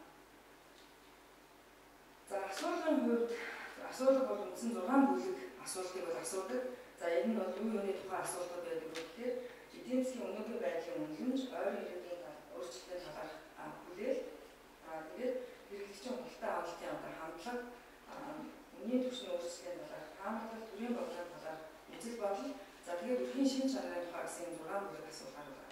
Тэгэхээр энэ дээр яагаад хэрэглэгчийн худалдаа авалтын хандлага юуны тухай асуудаг гэхээр яг энэ бүлэгт бол бид нар тухайлан одоо удаан эдлэгтэй бүтээгдэхүүний худалдаа авах хандлагыг асуудаг. За шалтгаан нь юу вэ гэхээр бид сайн мэдж байгаа удаан эдлэгтэй бүтээгдэхүүний зардал бол нийт одоо эрхлэлийн зардалт бол хамгийн их эзэмхий буюу энэ маань бол эдийн засгийн байдлын талаарх одоо тэр өрхийн үнэлэмж хамгийн их нөлөөлж болох ийм зардлын бүлэг учраас бид нар энэ талаар асуудаг юм аа.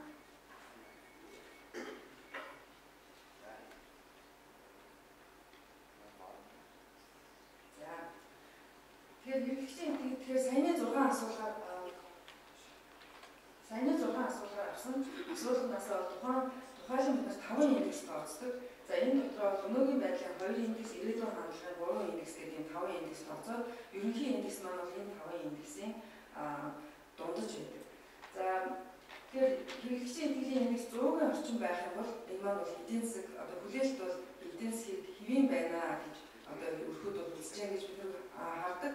100-аас илүү даваад явчихаар бол одоо эдийн засгийн халалттай 100-аас дотогш ороод ирэх юм бол эдийн засаг бол одоо хүрэх юм хандлагатай байна гэсэн ийм мэдээлэл өгдөг.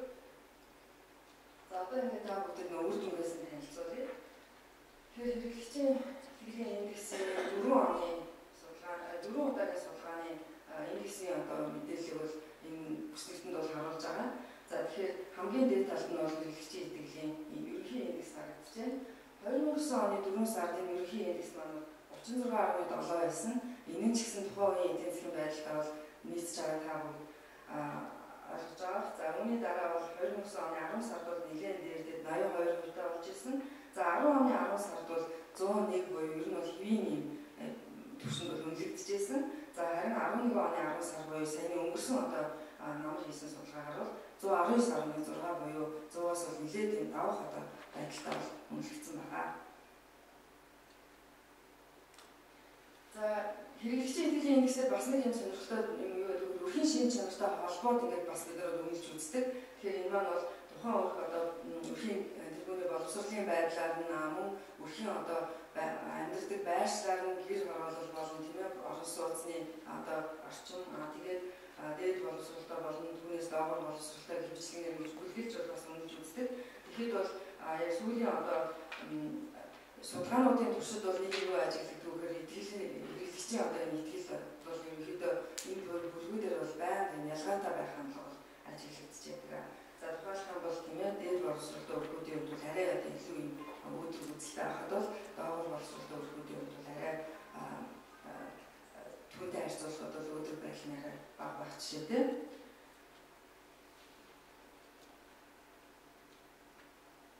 За энд бид нар худалдаа авалтын одоо хандлагыг харж байна.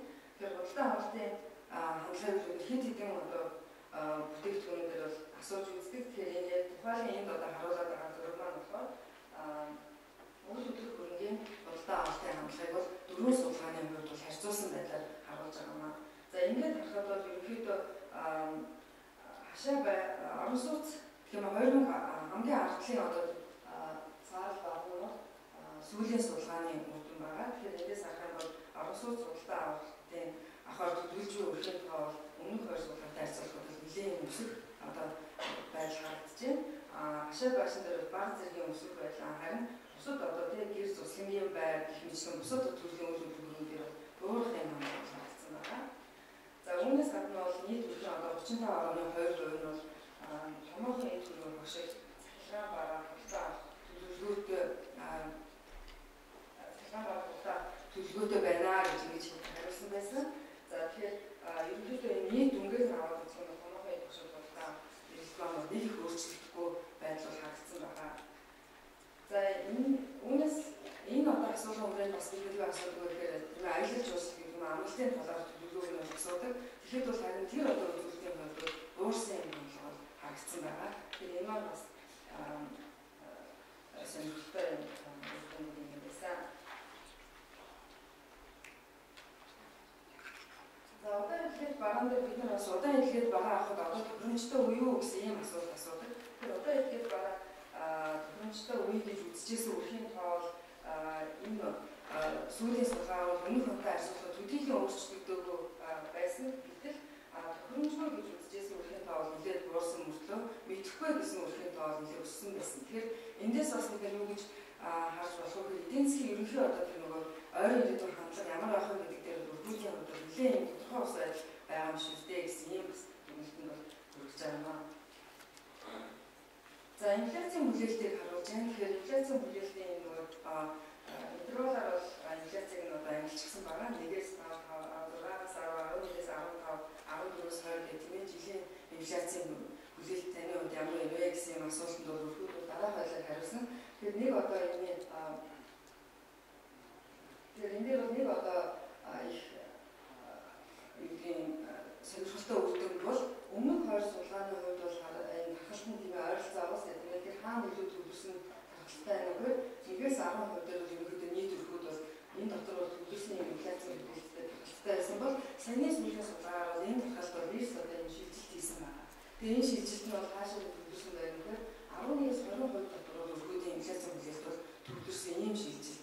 Өөрөөр хэлэх юм бол тухайн одоо үед буюу өнгөрсөн одоо 10 сарын байдлаар манай Улаанбаатар хотод өрхүүд бол удахгүй одоо инфляц бол их өндөр болно тийм ээ, өмнө бол өснө гэсэн хүлээлттэй байсан гэх юм харагдаж байна. Тэгэхээр нөгөө талаар энийг хэрвээ бид нар одоогийн одоо тийм ээ статистикийн гарсан мэдээлэлтэй харьцуулах юм бол бас энэ нь бол өрхийн энэ одоо хүлээлтийн талаарх судалгаа сэр хэрэгтэй гэх юм бэ. Ойрын ирээдүйд гарах өөрчлөлийн талаар бид нар ямар одоо бас хэрэгтэй мэдээлэл авч болох вэ гэдэг талаар бас бид нар чухал юм үр дүн өгсөн л дөө.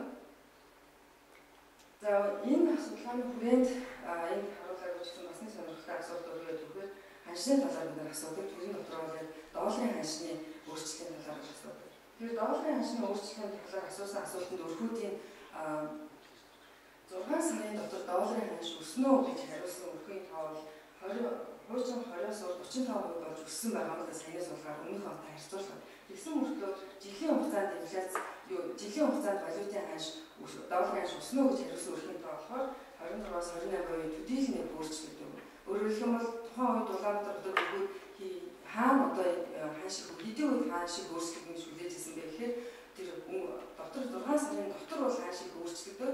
Цаашдаа бол нэг их одоо тийм бас эргээд юм буурах гэдэг юм эсвэл өсөлт байхгүй болов гэсэн юм хүлээлттэй байсан. Тэр эргээс бас яг энийг ингээд юу болоод өнгөрөө гэж ингээд харахаар бас сонирхолтой юм да. Долларын ханш бол нэлээд ингээд тийм ээ 12 оны 1 сарын байдлаар бүр ингээд орилтоо өгөөд одоогоос ингээд юм буурахаас тэр харагдаж байгаа гэдэг мэдж байгаа. Тэгэхээр энийг Улаанбаатар хотын өрхийн төвөөр судалгаанаас бид нэр өмнө нь одоо өрхүүд ингэж хамгаалж ирсэн гэж болохоор байна. Гэхдээ яг долларын ханшин дээр бас нэг одоо их ажиглагддаг зүйл юу вэ гэхээр тодорхой хариулт өгөхөөсөө мэдэхгүй гэж хариулт өгөх юм бас олон байдаг. Тэгэхээр энэ бол юу харуулж байгаа юм гэхээр ханшны талаар тодорхой бус байдал их байгаа бол бас харуулж мэдж байгаа зүйлээр өрхүүд мэднэ, өөрсдөө өснө буурна гэж хариулт өгөхдөө мэдэхгүй тодорхой биш гэж үзэж байгаа зүйлээр мэдэхгүй гэсэн хариултаар өгдөг. Тэгэхээр энэ талаас нь харахад доллар дээр мэдэхгүй гэсэн хариултаар бусад хариултуудтай харьцуулахад их байдаг та. Тэгэхээр энэ ханшин дээр яг ойрын үед нөгөө манай бодлого яаж өөрчлөгдөх тийм ээ, интернет хийх үү, үгүй юу гэх мэт энэ байдалтай холбоотой тодорхой байдлаас их байдгаас болдог болов уу гэж үзэж байгаа.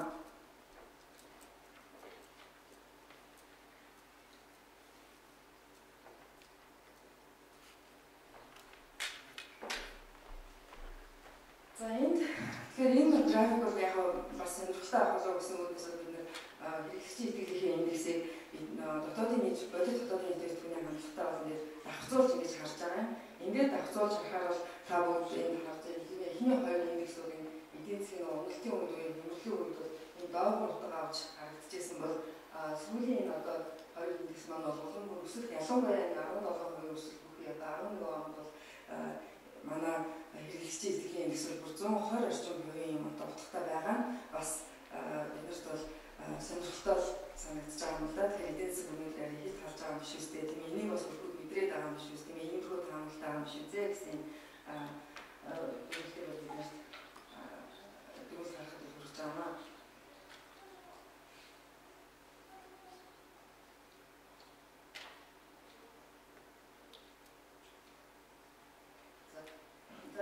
Бас нэг сонирхолтой зэрэгцүүлэлт юу байж болох вэ гэхээр хэрэглэгчийн итгэлийн индексийн судалгаан баг бид нар бол өөр одоо хоёр одоо чухал үзүүлэлтүүдийг бол үнэлдэг. Тэрний өөрөөр Улаанбаатар хотод ядуурлын түвшин ямар вэ нөө?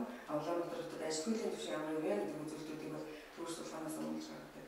За ингээд харах юм бол тийм ээ хамгийн одоо эдийн засгийн хямралтай байсан 2019 оны 4 сараас хойш бол Улаанбаатар хотод ажлын түвшин болон ядуурлын түвшин буурсан дүр зураг харагдаж байна. За тэгээд 10 онд бол тийм ээ 11 оны байдлаар ажлын түвшин 8.9%, ядуурлын түвшин 35% байна гэж ингэж урьдчилан гарсан байгаа. За энэс гадна бид нар судалгааны хүрээнд бол тухайн одоо үеийн төрийн бодлоготой холбоотой нэг одоо бүлгийг бол энэ чөлөөтэй байлгадаг. Тэгэхээр энэ нь бол бусад асуулгыг бол бид нар өөрчилдөггүй. Яг бол тоон өгдлөө зэрэгцүүлэх юм боломжтой байх үгнээс асуулгыг бол тууштай одоо хөвөрн авч явдаг. Харин зөвхөн энэ эдийн засгийн төрийн бодлоготой холбоотой хэсэг дээр бол асуулт нэмэх өөрчлөх ийм одоо байдлаар бол тухайн үеийн одоо тийм ямар сонирхолтой асуулт байж болох вэ гэдгээс нь хамаагүй бид нар энийг арай уян хатан байлгадаг. За өнгөрсөн онд бол бид нар хүний өршний сангаас бэлэн мөнгө олгож байгаа та юу гэж үзэж байгаа гэсэн юм асуулт бол асуусан байгаа. Тэр үед бол Улаанбаатар хотод бол дийлэнх нь бол энэ болгоор 3 гэсэн асуулт бид өгчээсэн. Өнөөдөр бол сая энэ одоо удаагийн судалгаагаар хэд хэдэн асуултууд асуусан. За энэ дотроос бол тухайлан одоо сонирхолтой нь байж болох вэ? Ядуурлаас гаргахад одоо төрөөс чухам ямар дэмжлэг хийх ингээд чухал гэж та үзэж байна вэ гэсэн юм асуултыг бол асуусан байгаа. За ингээд харахад бол өрхүүд бол өөрсдөө одоо ямар болох гэж байгааг бол хариултаараа өгч байгаа юм шиг санагдаж байгаа юм л да. За тухайлбал бол хамгийн одоо энэ их одоо нэмээд дэмжлэг авч байгаа бодлогын бол ажил эрхлэлийг дэмжих зүйлтэй энэ бол хамгийн чухал гэж бол 70% хариулсан байна. За мэргэжлийн сургалтад хамруулсан чухал гэж 47% хариулсан байна. Эрүүл мэндийн чухал гэж 32%, их мэдчлэн тийм ээ өөрсдийг ингээд үйл ажиллагаа явуулаад тэгээд ядуурлаас гарах арга зам хэлбэрийг бол дийлэн болгон өргөд дэмжиж байгаа. Ямар бодлого хамгийн одоо юу зүүн дэмжигчдэр байна вэ гэхээр мөнгөнд тусламж олгох, тэгээд хүнсний тусламж олгох, төс халаалтын зарлыг хөнгөлөх гэх мэтчлэнгээр ингээд зүгээр бэлэн ингэж одоо зүйлээс тийм ээ бараа бүтээгдэхүүн эсвэл мөнгөөр одоо ингэж туслах тусламжийг бол өрхүүд бол хамгийн их одоо ядуурлд бол хэдийгээр үйл ашигтай биш дэмжлэгийн хэлбэрээ гэж үзэж байгаа нь бас энэ судалгаар гарч байгаа юм гэдэг сонирхолтой санагцсан. За ингээд судалгаанаас ерөнхийдөө бид нар юу гэж энэ удаагийн судалгааны дүгнэлтийг хийж байгаа нөхөр хэрэглэгчийн хэвлэл бол тийм ээ өмнөх оногтой харьцуулахад бол энэ оны үед бол одоо маш их сайжирсан байлаа. За гэхдээ оноо өрхүүд бол инфляцийн хүлээл ихтэй байна. Тэр дундаа бол өндөр инфляцийн хүлээж байна. За Улаанбаатар хотод одоогийн байдлаар бол ажилгүй ядуурлын түвшин бол буурсан байна.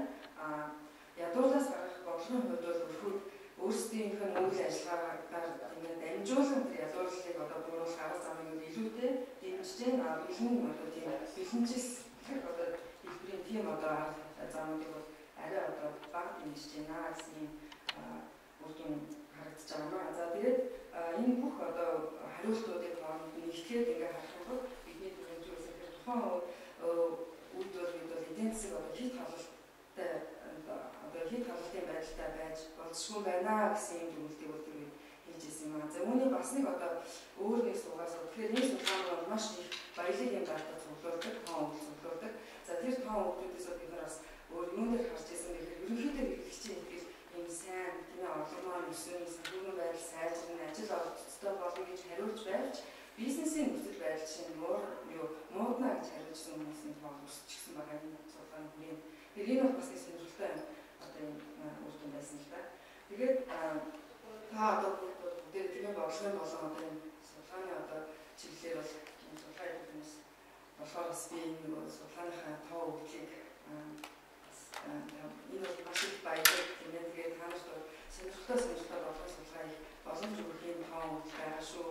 Тэгээд энэ одоо тоо өгдөл сонирхож байгаа та бүхэн манай сургуулийн одоо захиралтай холбогдох юм боломжтой одоо бол 4 удаагийн төр судалгааны тоо өгдөл энэ санд үүсчихсэн байж байгаа. Энэ жилийн үед бас нэг сонирхолтой одоо үр дүн юу вэ гэхээр 200-аад өрхөөс өнгөрсөн жилийн одоо асуулга авсан 200 өрхөөс дахин энэ жил авсан байна. Өөрөөр хэлбэл энэ панел дата үүсгэх ийм одоо чиглэлд бол бид нараас сонирхоод одоо энэ ажлыг бол энэ жилээс эхлэн хийж явж байгаа. Тэгэхээр судалгааны панел датаны ямар хүмүүс нэлээд гэж та бүгдээ сайн мэдж байгаа. Тэгэхээр ийм одоо ажил манай сургуулийн хийж явж байна. За бүгд өнөөдөр шинжилгээ хийх анхаарал тавьсан байна.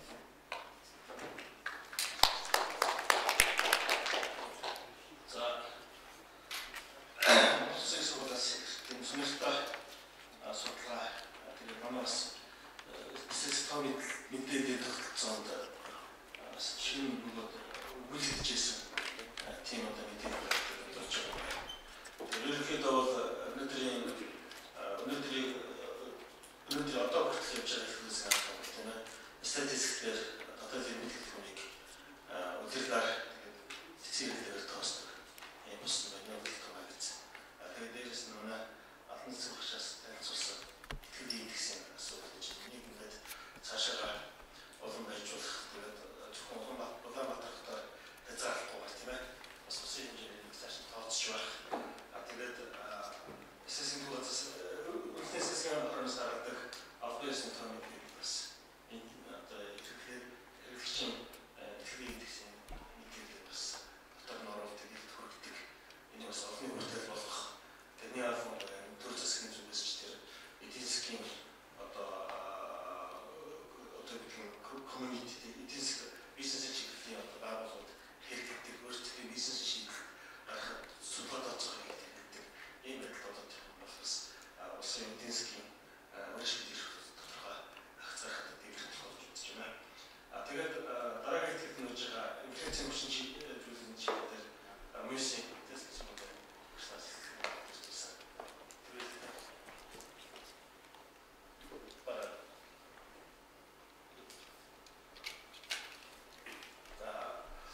Тэгээд бид өнөөдөр гол асуудлыг эдийн засгийн энэ одоо гол үзэл чиглэлээс ярьж чад.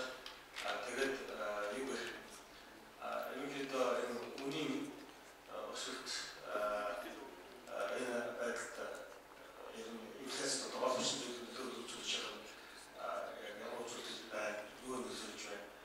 Түүнээс гадна энэ инфляцийн одоо өсөлтөнд өссөн хөвөлдөх тийм ээ. Гол хөвөлдөлтөөс хэрэг нөлөөлж байгаа юм чиглэлээр ярьсан гэж бид нар хоёр постаас гэж бэлдсэн гэдэг. Тэгээд бидээс инхээр манайх эрхлэгчийн газар Монгол Улсын сургууль, эдийн засгийн сургууль, удирдлагын актив, санхүүгийн эзэмшлийн сургууль, Монгол Улсын сургуультай тодорхой асуудлуудаар хамтарч ажиллах. Тийм бэлтгэл явуулдаг.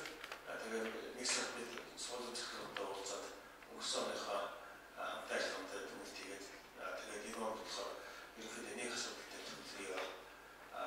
Үнийн одоо өсөлтийн асуудал тийм ээ. Өссөн хөгжлийн чиглэлээр судалгаа хий. Багшнаас одоо тодорхой концепц гаргах юм бол ерөнхийлөгчийн зүгээс ерөнхийлөгчийн хамгаалалтын зүгээс энэ 9 сар хүртэл санхүүгийн грант өгöd тэр чиглэлээр одоо хууль боловсруулах одоо байгаа үйлдэлтэй нэмж өөрчлөлт сайжруулах чиглэлээр хамтарч ажиллах гэдэг хэлжсэн. Ер нь яг бид бас эдгээр жилийн өмнө өөрсдийн хэмжээнд дээр инфляцийн хүчин зүйлийн талаар судалж үзчихсэн юм да. Тэгэхээр яг ингээд харахад бол мэдээж нөлөөд хүчин зүйлүүд нь мэдээж төсвийн зарлага мөнгөний бодлого гэдэг нөгөө эдийн мөнгөний нөлөөлтөөс гадна манайд бол хэдэн бас тодорхой инфляцийн нөлөөлөлт хүчин зүйл байх ёстой гэж судалгаагаар харж байна. Нэг нь юу гэхээр нөгөө ийм хэтгцэн инфляц хийж байгаа тийм ээ. Одоо шинэ манай импортын бүтээгдэхүүний үнийн өсөлт тийм үү.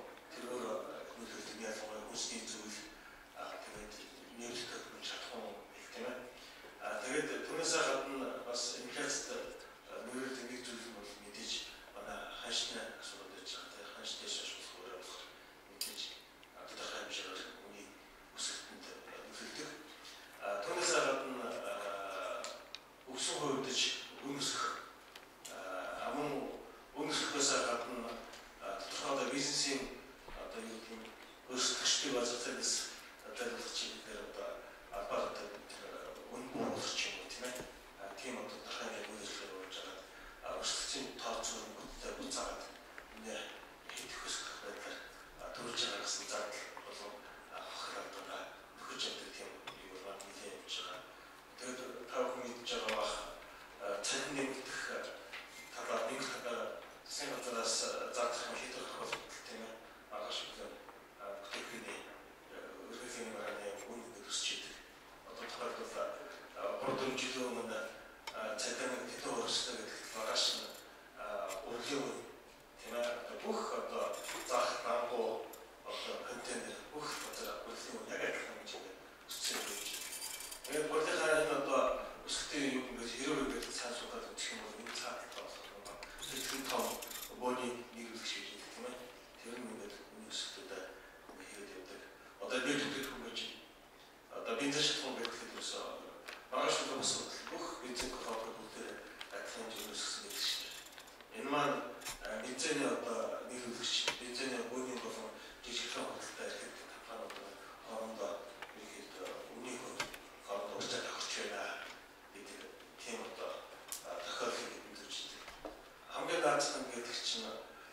одоо энэ болгон дээр л одоо шинэ үн өсгөх үнийг одоо тийм асуудал шилжиж байна. Аудитын байгууллагууд л аудит тийм одоо улсын хэмжээгээр нийтдээ 63 мянган аж ахуйн шуурга үйлдвэрлэж байна. Түүнээс 50% нь экспорт факттай буюу тодорхой хэмжээгээр үйлдвэрлэж байгаа учраас орлого болоогүй гэсэн тайлбар гардаг. Гэтэл чинь татварын албанаас чинь GDP-ийн тайлбар баланс нийслэл үйлдвэрлэж авахтай болтлоо. Та нар аудитор баланс оруулах шаардлагатай. Тэгээд одоо аудитын үн гэдэг чинь тэр аудитын холбоо гэдэг юм. Тэр нь одоо ийм үнэс тарифаас доогуур одоо аудит хийж болохгүй гэсэн чиглэлийг аудитын компаниуд өгдөг тэрийг яндаг тийм. Энэ чинь ингээд нөгөө тодорхой одоо бизнес хийж байгаа тодорхой чиглэл үйл ажиллагаа хийж байгаа бол хоорондоо хөөрлөж тийм ээ одоо нэг бүний бусдад энэ өрсөлдөөний замаар одоо шударга өрсөлдөөний шугамар үнийг одоо үнээр хоорондоо өрсөлдөж хэн одоо чанартай ажил үйлчлэгийг баг үнээр гэсэн тэр одоо чөлөөт өрсөлдөөний гол зарчмыг дадаг болоод явж байна тийм ээ. Наад зөвхөн бодох чинь экспорттай байгууллагууд аудитын компаниуд шалгалт хийхэд 200-аас 20 мянган төгрөгийн доод гэж үсгэн байна. Тэгэхээр одоо шин ямар ч үйл ажиллагаа явуулж байгаа одоо улсын хэмжээгээр 30 гаруй мянган аж ахуйн байгууллага барьж жилдээ 6-аас 7 тэрбум тийм хэмжээний зардал тийм жижиг компаниудад авч шин тийм. Тэгэхээр өнөөдөр бол өөрөө ямар ч асуудал байна үзэхэд шүү дээ. Ер нь бол энэ одоо зохиомжтой өмнөх хөрөгдөд үн тусах чинь асуудал бол одоо зарим тохиолдолд үндэсний аюулгүй хэмжээнд хүрч тийм ээ. Төслийн байгууллагуудад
сайжруулсан гэдэг тийм зорилт ирж байгаа бол татвар болон эдийн засаг хөнгөлөлтөд зарим бусад арга хэмжээнийхээ асаа гадна нэг анхаарал шийдэх асуудал нь өрсөлдөөд чөлөөт өрсөлдөөд дэмжиж том компаниудаас хоорондоо өсөн хөндлөх замаар өндөрлөх тэр үзэгдэлтэй яг тодорхой хэмжээ авч тууштай тэмцэх сэтгэлсийн цагаан бүжээд гэж үздэг.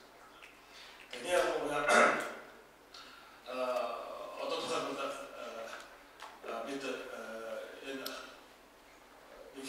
өсөн хөлт тэр тодорхой бөгөөд ойлголт нь ямар байдлаар хамгаалах ёстой юм. Ямар тохиолдолд өсөн хөлт гэж бид үзэх ёстой. Тэр өсөн хөлт тэр процессыг бид яаж тогтоож явах юм?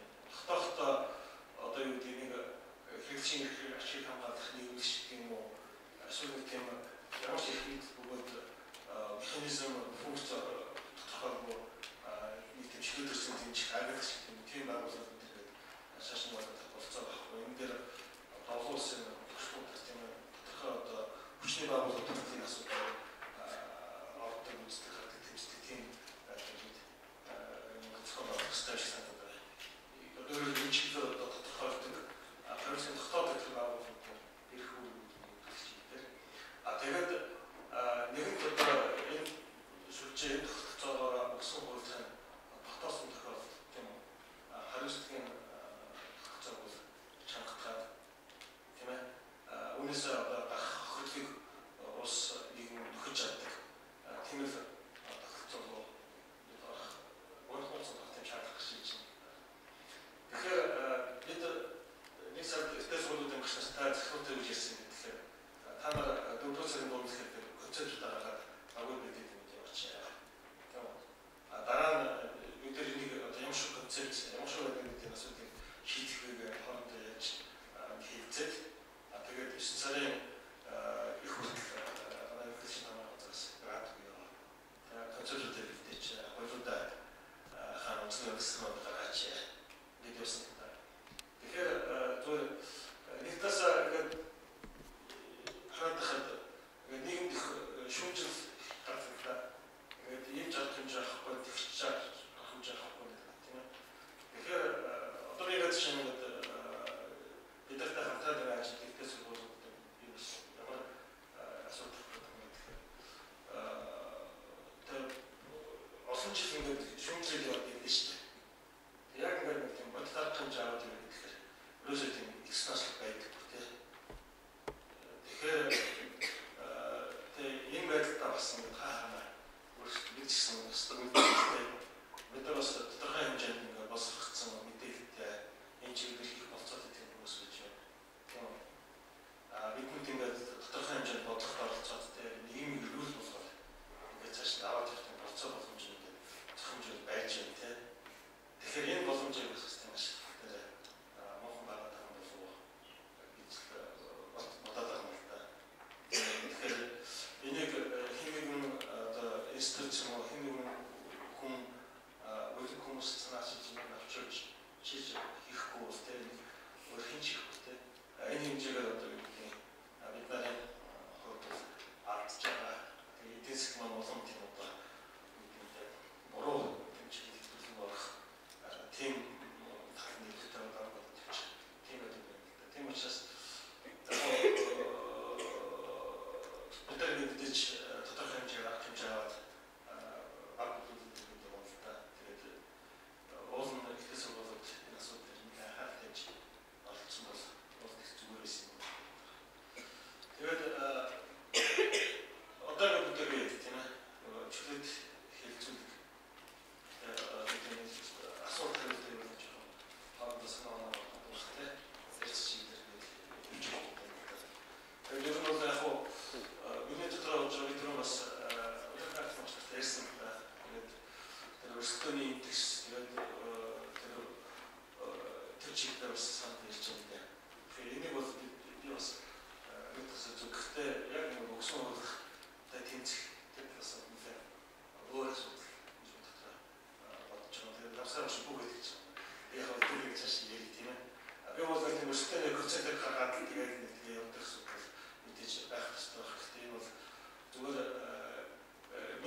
Жиний коэффициент гаргацсан байсан.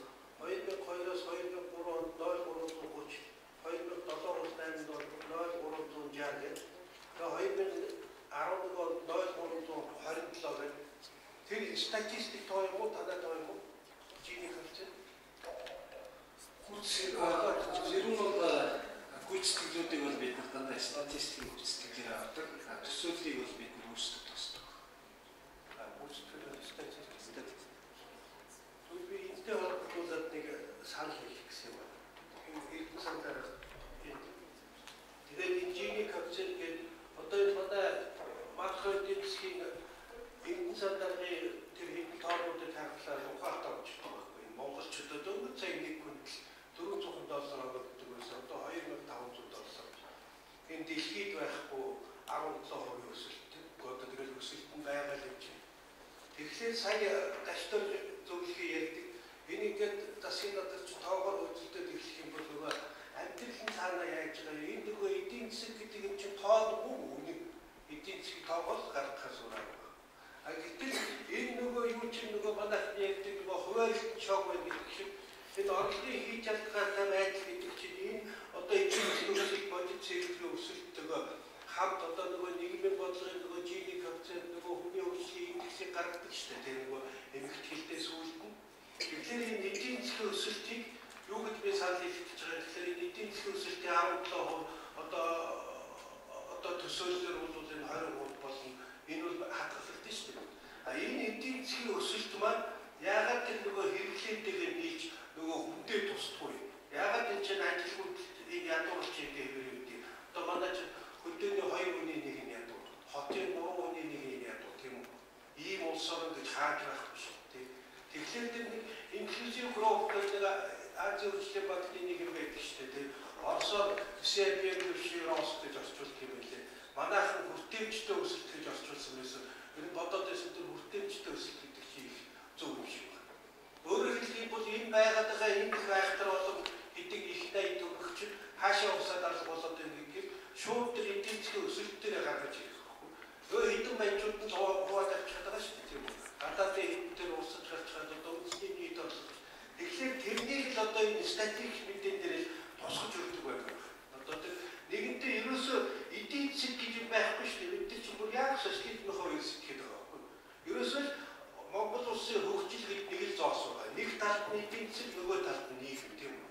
Тэгэхээр эдийн засаг нийгэм хоёрыг нийлүүлж авч үзэхгүй хоорондох юм нь яахгүйгээр бид нар эдийн засаг яриад өнгөрөөл 17% болчихсон. Тэгээд өнгөрөх нь болсон гэдэг шүнгээр мөнгө зарчихсан. А тэр мөнгө чинь хаашгаа яваад байна вэ? Нөө эцсийн хэрэглээний юмар гэж гаргасан шүү дээ 10.9 их 80 гэдэг. Тэгээд тэр юу гэж би ингээд хараад үзчихлээ л нөгөө нэг юу төрийн хэрэглээ гэдэг. Төрийн хэрэглээ чинь одоо 2011 онд 10 онд 5.7 тэр их 80 байсан чинь 1.1-ийн төр хэрэгэлсэн байгаа байхгүй 19%. Тэгснэ 2011 онд 7 их 80-аас 1.4-ийн төр хэрэгэлсэн байгаа байхгүй 20%. Төр гэдэг чинь юу юм бэ? Төр гэдэг чинь иргэн төлөвлөлт байгуулах шүү дээ. Гэтэл 20% тэр байгуулсан баялагын 20%-ийг чичээ гэдэг чинь ерөөсөө энэ бүр одоо яагаад ч байж болохгүй шүү дээ. Тэгэхээр л энийг л одоо мэдээч статистикийн байгууллагын статистикийн тухай хуулиар бол статистикийн байгууллага дүгнэлт хийгээд явах ёс байхгүй. Статистикийн байгууллага бол төр засгийн мэдээллээр үнэн бодит мэдээллээр л хангах хэрэгтэй. А гэхдээ тэр мэдээллээр гаргахтаа тэр нөгөө макроэдийн засгийнхаа юмыг тэр нийгмийнхээ юмтай холбож л өгөхгүй бол түрүү дээр хэрэглээний идэвхтэй индекс гэж шүү дээ. Тэр хэрэглэгч тиймэрхүү юмтайгаа холбож өгөхгүй бол нэг хэдэн тоо гарчхаад нөгөө ядуурлан цаана буугаад байдаг нөгөө баялаг нь хүндээ хөгждөг гадаад руугаа явчихдаг. Тэгэхээр эсвэл дотоодох хэдэн баячууд орчдөг тэр өгсөн хувилтан гэдэг чинь л дээ шүү дээ. Тэгэхээр тэрнийг бас нэг тоомдоо гаргаж өгөөд энэ нэг зоосны хоёр тал юм шүү гэж бодохгүй болохоор бид нар чинь макроэдийн засаг гэдэг нэг хуваачаад энэ микроэдийн засаг гэдэг нэг хуваачаад энэ нийгмийн хөгжил хүний хөгжил гэж яриад байдаг. Хүний хөгжил гэдэг чинь юу юм? Хүний хөгжил гэдэг чинь ерөөсөө тэр нэг 3 индексээс явж байгаа шүү дээ. Тэгээд нэгдсэн үндэсний байгууллага чинь тэр хүний үндэсний индексийг 2010 оноос хойш чинь нөгөө арифметик дунджаар биш геометрийн дунджаар боддог болсон шүү дээ. То есть нэг хүнд ногдол дотоодын нийт бүтээгдэхүүний өсөлт хүний хөгжлийн индекс нөлөөлөхгүйгээр манайх 110 явж байгаа тийм үү? Хятад 80 тэр хоёрын ч бүр нэг хүн доогдох нь Оросын бүр 12 мянга болоод Хятадын 8 мянга. Хятад дөнгөж саяхан биднэртэй адилхан 400-500 доллар байсан шүү дээ нэг хүн. Гэтэл тэр нэг хүн доогдох тэрийг одоо дотоодын нийт бүтээгдэхүүний өсөлтөөр биш Хятад боловсролынхаа өсөлтөөр дээшээ хүний хөгжлийн юу гарцсан гэж байна. Хятад Индонез юу гэдэг. Тэгэхээр бид нар чинь энэ одоо их олж байгаа хүмүүстийг яаж нөгөө юмд нь оруулах вэ? Эдийн засгийн ядуурл юмд нь одоо оруулахыгаа яаж холбож өгөх вэ? Одоо энэ нөгөө юу талаас нь одоо тоор талаас нь яг бид бодлого боловсруулагч өөрсдөө түнэлтэд гаргах нь бол өөр. Судлаачид бид нар бол тэрийгээр тэр тоог яаж ашиглаад одоо яаж тэрийг хийж өгөх гэдэг юм хийж өгвөл аль аль талаас бодвол зүгээр юм болов уу тэгж бодож байгаа. Тэгэхээр энэ жишээлбэл би одоо энэ статистикийн одоо танай 2011 оны 0327 G1-ийг судлаа гэж байна. Нотлингийн нөгөө 10% дээр чинь 5.7 гараад 20-25.7 10 ядуу 5.1 гэж гараад идэв тийм. Нотлингийнх одоо ч би 11 оны ихтгэл гараад учраас мэдэхгүй л тэр нэг өөрчлөлттэй байна. Тэр чинь тэр баян ядуу 10% хоёр чинь ингээд 5-6-7 дахин өсчихэд байхад G1 коэффициент буурах гэж байхгүй. Тэгвэл дэлхийн нөгөө юуны гэдэг нөгөө хүний хөгжлийн индекс дээр л тэр манайх Хятад Оросын хоёулынхын хооронд л тавьж байгаа шүү дээ. Тийм учраас энэ чухам яаж гаргах юм байгаа юм тийм. Одоо бодвол тоон гаргалаа яах. Тэгэхээр бид нар цаашдаа эдийн засгийн өсөлтийг юм ярихдаа нэг доосныхоо хоёулынхын хамт ярьж үзчихвэл тэр хүний хөгжлийнхөө юмтай холбож өгөх юм. Тэгээ нөгөө хүний хөгжлөөр ярихдаа ч бас шал өөр юм байна. Тэгээ нөгөө 21 мянган төгрөг нөгөө халамжийнхаа саналуу орчихдаг. Түрүү алтан цэцэг багшийн юун дээр судалгаан дээр яг гарсан шүү дээ. Манай хүмүүс ч өөрсдөө нөгөө бэлэнчлэгийг алга болсон байна. Өөрсдөө ажлын байр бий болгоод өгөөч, мэрэгжилтэй болгоод өгөөч гэж хэлдэг болохоос ш. Тэр 20 мянган төгрөгийг хуваахад ичих гэж ерөөсө хин чилээгүй 10 эд хүн. Тэгэхэд манай ард түмэн ухаантай болчиход байх чинь одоо судлаач бид нар чинь арай юу яа. Айн ус төрчид ойлгомжтой бид нар ч одоо тэгээс ус төрөө ихлээр нөгөө юу ярьж байгаагаа мэдэх гэж. Тэгэхээр бид нар чинь судлаачид учраас судлаач яг тоогоо гаргаад яг энийг л гаргаж өгсөн. Тэрнээс шууд бид нар энэ сайн байна, энэ намын сайн байна, энэ намын муу байна гэж ярьж өгсөн. Бид нар тоогоо гаргаад тоо дээр ингэж юм байна. Одоо ийм учиртай ийм арга гэж явмаар орлогын ялгаатай улам ихсэж байна. Энийг орлогын ялгаатай багасгахын тулд юу хийх ёстой вэ? Яг ингэж гараад байна. Тэр өрхийн хэрэглээ 50% байж хаа төрийн хэрэглээ 20% байна. Энэ үйлдэлээс ягаад байж болохгүй. Бүгд нийт өрхөн нийт юу дотоодын нийт бүтээгдэхүүн 55% хэрэглэж явах чинь төр ганцаараа 20% хэрэглээ сууж идэг гэж юм. Эсвэл хааг байхгүй шүү дээ. Гэх мэтээр судалгаа хийгээд энэ тоонууд дээр нэг ажиллаж явах болох юм байна. Тийм учраас иймэрхүү юу ярилцлага бол ер нь нэлээд тогтмол хийгээл дараагийн юм дээр бол их сайн гарах юм байл л дээ тийм. За анхаарал тавьсан байна. Akkor авчихсан. За тэгээд ерөнхийдөө санал бодол хэллээ гэж ойлгож байна тийм. Би ч бас ерөнхийдөө саналаа хэлээ. Яг таны хэлдэг шиг үнэхээр бид нар ядуурлын асуудлыг гол асуудлыг ядуурлаар бууруулах гэж явуулсан. Ядуурлыг бууруулах зайлшгүй шаардлагатай эдийн засгийн өсөлтийн байнага эдийн засгийн өсөлт гаргах чиглэлээр явж ирсэн. Одоо эргээд харахаар үнэхээр энэ ядуурл тэгш ус байдлыг буулгах гол асуудал чинь концепцүүдд бид нар өөрчлөх ёстой болсон. Үртэмжтэй өсөлтөө таны хэлээд бас инклюзив growth гэдэг энүүгээр бид нар үнэхээр ажиллах хэрэгтэй. Түрүүчийн хэлээд G1 коэффициентийн өсөлт ядуурл яг аргачлалын зүйлүүдийн төр бид нар өөрчлөгдсөний улмаас бас бодлогын өөрчлөлтийн нөлөөллөөс 29.8% гэж ойлгож байгаа шүү дээ 39-аас. Тэгэхээр энэ бүх зүйлүүдтэй үзээд өнөөдөр ядуур байна уу байна ялгаатай ус байдал байна уу ерөнхий хандлага цааш